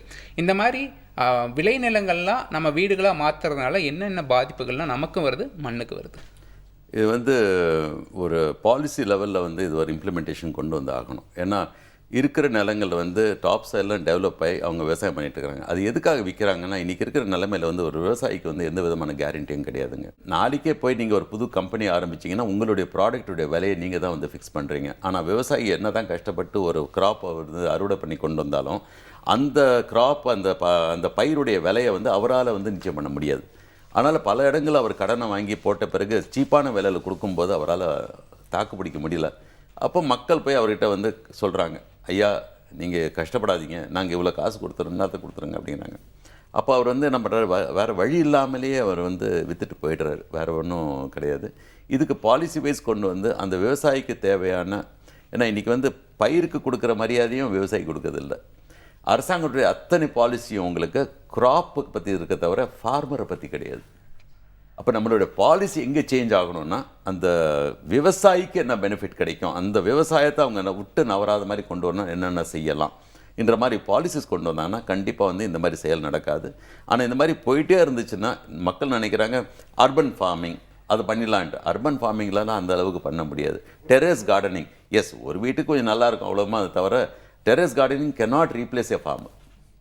ஸோ அந்த மாதிரி இருக்கிற ஒரு நிலைமையில் வந்து பாலிசி லெவலில் இந்த சேஞ்சஸ் கொண்டு வரணும். ப்ராப்ளி இந்த நிகழ்ச்சியெல்லாம் யாராவது அதிகாரிகளை சரியான நேரத்தில் பார்த்து இதை விவசாயிகளுக்கான சில நன்மைகளை அவங்க கொண்டு வந்தாங்கன்னா கண்டிப்பாக வந்து இதை ப்ரொடெக்ட் பண்ண முடியும். இப்போ பேரண்ட்ஸ்லாம் அவங்க குழந்தைகளுக்காக சொத்து சேர்த்து வைக்கிறாங்க, கோல்டு சேர்த்து வைக்கிறாங்க, பணம் சேர்த்து வைக்கிறாங்க. ஆனால் இந்த மாதிரி சாயில் டீக்ரடேஷன் ஆகுது, அந்த மாதிரியான அவேர்னஸ் மக்கள் மத்தியில் குறைவாக இருக்குது. ஸோ இது வருங்கால சந்ததியருக்கு எந்த அளவுக்கு பாதிப்பு ஏற்படுத்தும் அப்படிங்கிறது இப்போ பேசணுன்னா அவங்களுக்கும் ஹெல்ப்ஃபுல்லாக இருக்கும்னு நினைக்கிறேன் சார். பேரண்ட்ஸ் வந்து எந்த அளவுக்கு வந்து எந்த ஒரு பொருளுக்கும் மரியாதை கொடுக்குறாங்களோ அந்த அளவுக்கு குழந்தைங்களுக்கும் மரியாதை வருது. எப்படி நாங்கள் வந்து ஒரு குழந்தைய வந்து கோயிலுக்கோ மசூதிக்கோ சர்ச்சுக்கோ கூட்டின்னு போகும்போது அந்த குழந்தைக்கும் வந்து தெய்வம் அப்படின்ற ஒரு ஆர்வம் வருதோ, அதே மாதிரி மண்ணுக்கும் அவங்க மரியாதை செலுத்த ஆரம்பிக்கணும். மண்ணுக்கு வந்து அந்த காலத்தில் இருக்கிற மாதிரி மீண்டும் வந்து மண்ணோட, இப்போ வந்து நம்மலாம் வந்து ரோட்டில் தான் அந்த மண்ணோட தான் சேர்ந்து விளையாடணும். அதே நேரத்தில் கோலி விளையாடணும், பம்பரம் விளையாடணும், கபடி விளையாடணும், எல்லாம் விளையாடிட்டு மண்ணெல்லாம் கையை போட்டு சாப்பிட்டு திரும்ப போயிட்டு நல்லா இன்றைக்கும் வந்து we are able to live healthy. இன்றைக்கி இருக்கிற குழந்தைய பார்த்தா மண்ணில் குழந்தை கையை போட்டவொடனே இப்போ இதை கொண்டு போய் காமிச்சிட்டு பல பள்ளிக்கூடத்தில் கேன் யூ ப்ளீஸ் ஃபீல் இட்னா நோங்கிற மாதிரி ஒரு ஃபீலிங்கை வந்து குழந்தைய உருவாக்கி இருக்கிறாங்க. இது பெரிய தவறு அவங்க பண்ணுறது. எந்த ஒரு குழந்தையும் அவங்க மண்ணோட விளையாட வைக்கணும். தயவு செய்து இருக்கிற பேரண்ட்ஸுக்கு என்னுடைய ஒரே வேண்டுகோள், இந்த வேண்டுகோள் என்னென்னா, குழந்தைய வந்து ஒரு பாட்டை ஆரம்பித்து ஒரு சாதாரண ஒரு ஃப்ளவர் பாட்டை வச்சு அதில் வந்து ஒரு செடி வளர்க்குறது கற்றுக் கொடுங்க. அதுவும் என்னுடைய ஒரே ரிக்வெஸ்ட், அந்த ஃபஸ்ட்டு செடி கற்பூரவல்லியாக இருக்கட்டும். எதுக்காக நான் கற்பூரவல்லி சொல்கிறேன்னா, அந்த கற்பூரவல்லியை வெட்டி தூக்கி போட்டாலே வளரும். அப்போ இந்த குழந்தைங்க வந்து தான் வைக்கிற செடி வளர்ந்துடுத்து அப்படின்ற ஒரு நல்ல இது இருந்துச்சுன்னா அது கண்டிப்பாக வந்து ரொம்ப அழகாக வந்து நிறைய பேரண்ட்ஸ் வந்து நிறைய குழந்தைங்க வந்து what is my next plant அப்படின்னு யோசிக்க ஆரம்பிக்கும். சில குழந்தைங்களுக்கு அந்த ஆர்வம் தானாகவே வரும், சில குழந்தைங்களுக்கு நாங்கள் எடுத்து சொல்ல வேண்டியிருக்கு. ஆனால் குடும்பத்தில் இருக்கிற குடும்பத் தலைவிகளும் குடும்பத் தலைவரும் சேர்ந்து அவங்களும் அந்த வந்து கொஞ்சம் கார்டனிங்கில் அவங்க ஆர்வம் காமிக்கணும். மண்ணில் கையை போட வைக்கணும். குழந்தை மண்ணோட விளையாடணும், மண்ணை மோந்து பார்க்கணும். மண் சாப்பிட்டும் இருக்கிற நிறைய குழந்தைங்க, நாங்களாம் சாப்பிட்டு தான் வளர்ந்தோம் மண்ணெல்லாம். அது நிறைய என்னுடைய கசின் சிஸ்டர் ஒருத்தங்க இருந்தாங்க. அவங்க அந்த மழை பெஞ்ச உடனே அந்த மண் ஒரு மாதிரி வாசனை வரும்போது நேராக போய் எடுத்து வயலில் போட்டுக்குவாங்க அவங்க. ஸோ அந்த மாதிரி இருக்கிற பருவ காலத்தில் இது வளரும் போது அவங்களுக்கு வந்து நிறைய அதுலேருந்து அவங்களுக்கு கிடைக்கிற பாக்டீரியல் ரெசிஸ்டன்ஸ், உடம்புல இம்யூனாலஜி டெவலப் ஆகுது, எல்லாமே ஆகுது. இந்த கம்ப்ளீட்டாக பிரித்து வச்சு வளர்க்குறதால தான் அடிக்கடி நாங்கள் மருத்துவர்கிட்டையும் போக வேண்டியிருக்கு. இதையும் அவங்க சிந்திச்சு பார்க்கணும். ஏன்னா எங்களுடைய ஆரிஜினும் மண்ணில் தான், திரும்பி போகிறதும் மண்ணுக்கு தான். ஸோ அந்த மாதிரி இருக்கும்போது மண்ணுடைய கனெக்ஷனை வந்து வெறும் கடைசி நாள் அங்கே போய் வைக்கும்போது மட்டும் இல்லாமல் தொடர்ந்து மண்ணோட நாங்கள் வந்து கனெக்ஷன் வச்சோன்னா மண்ணும் எங்களை வந்து வரவேற்கும் போகும்போது. இப்போ வந்து நிலத்தடி நீர் வந்து கம்மியாயிட்டே போகுது அப்படிங்கிற ஒரு கிட்டத்தட்ட ஒரு 5 வருஷத்துக்கு முன்னாடி பார்த்தீங்கன்னா வந்து நிலத்தடி நீர் அந்த ஒரு ஃபெசிலிட்டி எல்லார் வீட்லையும் கம்பல்சரியாக பண்ணி ஆகணும் அப்படின்னு வந்து கவர்மெண்ட்டே வந்து ரூல் போட்டாங்க. இதை தாண்டி பார்த்தீங்கன்னா இன்னைக்கு குடிநீர் பிரச்சனை அப்படின்னு ஒரு பெரிய பிரச்சனை வந்து ஒரு 10 வருஷத்துக்கு முன்னாடி வந்து தலைவிரிச்சு ஆடுச்சுன்னு சொல்லலாம். அந்த சமயத்துலலாம் பார்த்தீங்கன்னா வந்து கடல் நீரை வந்து குடிநீராக மாற்றலாமா, இந்த மாதிரி சொல்யூஷன்ஸை வந்து தேடிக்கிட்டே இருந்தாங்க. ஆனால் இந்த இனிஷியலான ஒரு விஷயம், இப்போ மண் அப்படிங்கிற ஒரு விஷயத்தை பாதுகாத்தாலே இந்த பிரச்சனைகள்லாம் வந்து வராமல் இருக்கும்.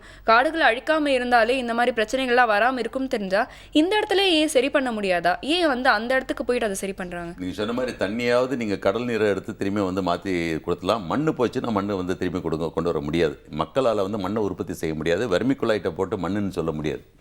ஸோ அந்த மாதிரி இருக்கிற நிலமையில் வந்து பாலிசி வைஸ் தான் இதை கொண்டு வந்து ஆகணும். இந்த பாலிசி நீங்கள் கேட்ட மாதிரி வந்து இயர் மார்க் பண்ண முடியுமா அப்படின்னு சொல்கிறது வந்து அக்ரிகல்ச்சர் லேண்ட்ஸை வந்து தனியாக வச்சு கவர்மெண்ட் வந்து மெயின்டெனன்ஸுக்கு கொண்டு வருவாங்களா, இல்லை கவர்மெண்ட் வந்து விவசாயிக்கு அந்த நன்மையை கொடுத்து அவங்களுக்கு வந்து நீங்கள் பண்ணுற விலைக்கு வந்து நாங்கள் வந்து எடுத்துக்கிறோம், நாங்கள் எடுத்து வேணும்னா அதுக்கப்புறம் என்ன வரைக்கும் விற்றுக்கிறோன்ற மாதிரி கொண்டு வந்தாலும் பண்ணலாம். பல விதமான அதிகாரிகள் நல்ல விதமாக பண்ணிட்டு இருக்கிறாங்க. இப்போ பல இடங்களை நான் பார்க்கும்போது மண்ணை வந்து திரும்ப சரியாகணும்னு பார்க்கும்போது, இப்போ சமீபத்தில் வந்து நான் படாலம் போயிருந்தேன். இந்த சுகர் மில்ஸ் இருக்காங்க, அவங்க அங்கேருந்து வர அத்தனை வேஸ்ட்டையும் வந்து எருவாக மாற்றி கொண்டு போகணுன்ற ஒரு ஆர்வத்தில் பெரும் அளவில் அவங்க பண்ண ஆரம்பிச்சிருக்கிறாங்க. ரொம்ப சந்தோஷமாக இருக்குது. அதே மாதிரி டைரக்டரேட் ஆஃப் டவுன் பஞ்சாயத் திடீர்னு ஒரு நிகழ்ச்சி ஆரம்பிச்சிருக்கிறாங்க. குப்பையெல்லாம் வீணாக போகுது, இது ஒரு மூலப்பொருள், இந்த குப்பையெல்லாம் வீணாக போகக்கூடாது.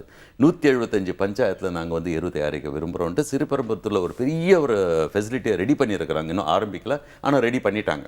ஸோ அந்த மாதிரி நல்ல பாசிட்டிவ் இதுவும் நடந்துட்டுருக்கு, நான் இல்லைன்னு சொல்லலை. ஏன்னா இதெல்லாம் ரெடி ஆகிடுத்துனா இதெல்லாம் திரும்ப மண்ணுக்கு தான் போகும்போது மண்ணை வந்து பாதுகாக்கிறதுக்கு வாய்ப்புகள் உண்டு. பட் அந்த மாதிரி மல்டிவேஸ் ஆக்டிவிட்டீஸ் நடக்கும்போது அது சப்போர்ட்டிவாக மக்களும் இருக்கணும். பள்ளிக்கூடங்கள் தன்னுடைய சிலபஸில் கொண்டு வரணும், கல்லூரிகள் தன்னுடைய சிலபஸில் கொண்டு வரணும். இப்போ நாங்கள் படிக்கும்போது கண்டிப்பாக வந்து குழந்தைங்களுக்கும் இயர் மார்க் பண்ணிடுவாங்க. இந்த இடம் வந்து உன்னுடைய தோட்டம், அது வந்து உன்னுடைய தோட்டம், நீ பூ வளர்க்கணும், செடி வளர்க்கணும் ஸ்கூலில். இப்போ இருக்கிற ஸ்கூலில் வந்து எதுவுமே தொடக்கூடாதுன்னு சொல்லும்போது அங்கேயே வந்து பிரச்சனை உருவாகுது. ஸோ அந்த சிலபஸை மாற்றணும், பாலிசி சேஞ்ச் கொண்டு வரணும், பல விதமான அவேர்னஸ், டோட்டல் அவேர்னஸ் கொண்டு வந்தால் தான் மண்ணை நாங்கள் பாதுகாக்க முடியும். Just international year of the சாயில்ஸ்ன்ற 4 லெக்சரை கொடுத்துட்டு கொடியை ஏற்றி ஒரு ஃபங்க்ஷன் ஒன்று நடத்திட்டோம்னா இதனால் மண்ணுக்கு எந்த ஒரு பெனிஃபிட்டும் கிடையாது. எந்த அளவுக்கு ஒவ்வொரு நிறுவனமும் ஒவ்வொரு இன்ஸ்டிடியூஷனும் எத்தனை இன்ஸ்டிடியூஷன்ஸ் இந்த வருஷத்துக்கு international year of the soil அப்படின்னு தெரிஞ்சுக்கணும். சிலபஸில் சாயில்ஸை பற்றி அவங்க வந்து இம்ப்ரூவ் பண்ணியிருக்கிறாங்க கிடையாது. நிச்சயமாக நம்மளுடைய முன்னோர்கள் வந்து மண்ணை கும்பிட்டுட்டு ஒரு வேலையை ஆரம்பிச்சிருக்காங்க. இப்போ மண்ணை விபூதிக்கு பதிலாக பூசுகிறவங்க கூட நான் பார்த்துருக்கேன் சௌமியா. அந்த மாதிரியான விஷயங்கள்லாம் இன்றைக்கி சினிமாவில் மட்டுமே வந்து இருக்குது அப்படிங்கிறது மட்டும்தான் வந்து இன்றைக்கி நம்ம வந்து சொல்ல வேண்டிய விஷயம். நிறைய விஷயங்கள் வந்து சார் சொன்னார், உணர்வு பூர்வமாக இருந்தது. ஒரு சின்ன விஷயம் தான், இப்போ ஸ்கூலில் வந்து பார்த்தீங்கன்னா வந்து ஸ்போர்ட்ஸ் கிளாஸ், ஆர்ட் கிளாஸ் அப்படின்னு இருக்கிற மாதிரி எனக்கு தெரிஞ்ச ஒரு கார்டனிங் கிளாஸ் கூட இருந்தாலே வந்து போதும். சின்ன வயசுலேருந்தே குழந்தைங்களுக்கு வந்து அந்த ஒரு விஷயம் வந்து புகுத்துற மாதிரி ஆகணும் இல்லையா? ஆமாம், அதாவது இப்போ சார் சொன்ன மாதிரி ஒரு சின்ன செடியை வளர்த்த ஆரம்பிப்போம், அதில் வர்ற இப்போ ஒன்றும் இல்லை, நம்மளே ஒரு செடியை வளர்த்துறப்போ அதில் ஒரு பூ வந்துட்டா எவ்வளோ சந்தோஷம். அது மலர்ற மாதிரி நம்ம மனசும் மலரும் இல்லையா? கண்டிப்பா. ஸோ நம்ம வீட்லயே வந்து ஒரு காயோ ஏதாவது ஒரு செடியோ போட்டு ஃபைட்டோதெரபின்ற புது சப்ஜெக்டே வந்திருக்கு. Okay okay. செடி கொடிகளை பார்த்து ஆனந்தமாகறதே ஃபைட்டோதெரபி. ஆமாம் சார். இப்போ வந்து பார்த்தீங்கன்னா ஒன்றும் இல்லை, ஒரு சின்ன குழந்தை வந்து அது போடுற ஒரு தக்காளி செடி வந்து அதுலேருந்து ஒரு தக்காளி வந்ததுன்னா வந்து கண்டிப்பாக வந்து சந்தோஷம் வரும். காயே சாப்பிட மாட்டேன்னு சொல்கிற குழந்தை கூட நான் விளைஞ்சது அப்படின்னு சொல்லிட்டு அந்த காயை வந்து கண்டிப்பாக சாப்பிடும். ஸோ இவ்வளோ நல்ல விஷயங்கள், இவ்வளோ சந்தோஷமான விஷயங்கள் நிறைஞ்சது தான் இந்த மண். ஸோ அதை நம்ம பாதுகாக்கணும், காப்பாற்றணும் அப்படிங்கிறது வந்து இன்றைக்கி நம்ம புரிஞ்சுக்கிட்டோம். Thank you so much sir. Thank you. அடுத்து வந்து பார்த்தீங்கன்னா நம்ம வந்து வெப்சைட் நம்ம வந்து யூஸ்வலாக வந்து சொல்லுவோம் இல்லையா, இன்றைக்கி நான் ஒரு வெப்சைட் தான் வந்து எடுத்துகிட்டு வந்திருக்கேன். சாயில் சம்மந்தமாக தானே? Yes definitely. அதுக்கு முன்னாடி வந்து உங்ககிட்ட ஒரு கேள்வி. இப்போ வந்து மண் அப்படின்னா வந்து நம்ம சின்ன வயசுலலாம் என்ன படிச்சிருப்போம், மண்ணில் வந்து நம்ம வந்து செடி வந்து வளர்க்கலாம், அதில் வந்து ஃபார்மிங் பண்ணலாம். அப்படிங்கிறத தாண்டி மண்ணுக்கு வேறு எந்த பயனுமே இல்லையா அப்படின்னு கூட வந்து நம்ம நிறைய தடவை வந்து யோசிச்சிருப்போம் இல்லையா? யோசிச்சிருப்போம். நான் இப்போ நீங்கள் சின்ன வயசில் அப்படின்னோடனே நான் என்ன பண்ணேன் அப்படின்னு ஒரு ரீவைண்ட் பண்ணி பார்த்தா, நான் மண்ணில் வச்சு பொம்மைகள் செய்வேன். சின்ன சின்ன பொம்மை செஞ்சு விளையாண்டுருக்கேன். மண்ணில் பால் செஞ்சு கிரிக்கெட் விளையாண்டுருக்கேன். ஏன்னா ஒரு பால் தான் தாங்கும் அது. ஸோ நீங்கள் வந்து ரொம்ப க்ரியேட்டிவாக தான் வந்து இருந்திருக்கீங்க. ஆனால் வந்து நம்ம சின்ன வயசில் பார்த்தீங்கன்னா மண் அப்படின்னா அதில் வந்து ஒரு பிளான்ட் மட்டும்தான் வந்து வளரும், அதில் வந்து நம்ம விவசாயம் பண்ணலாம் அப்படிங்கிறது மட்டும்தான் நம்மளுக்கு வந்து தெரிஞ்ச ஒரு விஷயமா வந்து இருந்திருக்கு. அதையும் தாண்டி பார்த்தீங்கன்னா மண் வந்து இப்போ ஃப்ளட்ஸ் வருதுன்னா அதை வந்து கண்ட்ரோல் பண்ணுற ஒரு சக்தி வந்து இந்த மண்ணுக்கு வந்து இருக்குது. அதே மாதிரி வாட்டர் பியூரிஃபிகேஷனுக்கு வந்து மண் தான் ஒரு முக்கியமான அத்தியாவசியமான ஒரு விஷயம் இல்லையா? ஸோ மண் அப்படிங்கிறது வந்து பார்த்தீங்கன்னா வந்து ஆதி முதல் அந்த வரைன்னு கூட நம்ம வந்து சொல்லலாம். நீங்கள் சொன்னதில் ஒரு பாயிண்ட் எனக்கு ஞாபகம் வருது. நான் நெட்டில் படித்தேன், அதாவது வேர்ல்ட்லே பெஸ்ட் வாட்டர் பியூரிஃபையர்னா இது இந்த சாயில் தான் அப்படின்னு நான் படித்தேன். ஆமாம். ஸோ அந்தளவுக்கு ஒரு மகத்துவம் வாய்ந்தது தான் வந்து இந்த மண். ஸோ இதை பற்றி நம்ம வந்து இன்னைக்கு ஒரு எபிசோட் வந்து பேசினாலும் பத்தாது அப்படின்னு வந்து நம்ம சொல்லலாம். ஆனால் இதையும் தாண்டி நான் நிறைய விஷயங்களை வந்து இதை பற்றி தெரிஞ்சுக்கணும் அப்படின்னு ஆசைப்படுறவங்க நான் சொல்கிறேன், இந்த வெப்சைட்டில் போய் பார்க்கலாம். இந்த வெப்சைட் பேர் என்னென்னா thelivingsoil.com. ஸ்பெல் பண்ணி காமிக்கிறேன், THELIVING-SOIL.com. So thelivingsoil.com. இந்த பேரே வந்து ஒரு இன்ட்ரெஸ்டிங்கான விஷயம் இல்லையா? Living soil. லிவிங் சாயில்னா அப்போ வந்து சாயில் வந்து ஒரு உயிருள்ள ஒரு விஷயமா அப்படின்னு வந்து நிறைய பேர் வந்து கேட்கலாம். அது நிறைய விஷயத்துக்கு வந்து உயிர் கொடுக்குற ஒரு விஷயம்னு கூட நம்ம சொல்லலாம் இல்லையா? எனக்கு தெரிஞ்ச வரைக்கும் சாயில் வந்து ஒரு சின்ன மினி ஜூன்னு சொல்லலாம் இல்லையா? நிறைய உயிரினங்கள் இருக்கு இல்லையா? ஆமாம். ஸோ இந்த வெப்சைட்டில் போய் பார்த்தீங்கன்னா வந்து சாயில் சம்மந்தமான நிறைய இன்ஃபர்மேஷன்ஸை தவிர்த்து நிறைய வீடியோஸ், நிறைய பிக்சர்ஸ், நிறைய டெமான்ஸ்ட்ரேஷன், சாயில் பற்றின வந்து ஒரு நல்ல புரிதல் ஏற்படுறதுக்கான எல்லா விஷயமும் இந்த வெப்சைட்டில் இருக்குது. இப்போ இன்னைக்கு சாயில் பற்றி A to Z நிறைய விஷயங்கள் நாங்கள் தெரிஞ்சுக்கிட்டோம். இதை பற்றி நாங்கள் உங்ககிட்ட சில கருத்துக்கள் சொல்லணும், இல்லை ஃபீட்பேக் சொல்லணும் அப்படின்னு நினைக்கிறவங்க என்ன பண்ணணும்? என்ன பண்ணலாம் அப்படின்னா ஒரு 3 வழி இருக்குது. அதில் நீங்கள் எதை வேணாலும் வந்து சூஸ் பண்ணிக்கலாம். ஆப்ஷன் நம்பர் 1 என்னன்னு பார்த்தீங்கன்னா, உங்களுடைய கருத்துக்களை feedback@pudiyugam.tv அப்படிங்கிற இமெயில் ஐடிக்கு இமெயில் பண்ணலாம். அப்படி இல்லைனா இப்போ ஸ்க்ரீனில் ஃப்ளாஷ் ஆகிட்டு இருக்கிற அட்ரஸுக்கு நீங்கள் கடிதமும் எழுத அனுப்பலாம். அப்படி இல்லைன்னா டோல் ஃப்ரீ நம்பரில் உங்கள் கருத்துக்களை பதிவு பண்ணலாம். ஸோ உங்களுடைய கருத்துக்கள் எங்களுக்கு ரொம்ப முக்கியம், அதனால் கண்டிப்பாக வந்து பதிவு பண்ணுங்க அப்படின்னு சொல்லிட்டு நாமளும் இப்போ இங்கேருந்து கிளம்புற நேரம் வந்தாச்சு. ஸோ நம்ம கிளம்பி நாளைக்கு என்னென்ன விஷயங்கள் ரெடி பண்ணுமோ அதுக்கான ப்ரிப்பரேஷன் டைம் இப்போ ரெடி ஆயிடுச்சு. இப்போவே ஸ்டார்ட் ஆயிடுச்சு. அதனால் நாமளும் வந்து கிளம்பலாம். புதியுகம் FM ஸ்டேஷனில் இது இனியவை இன்று வித் பிரபு அண்ட் சௌமியா.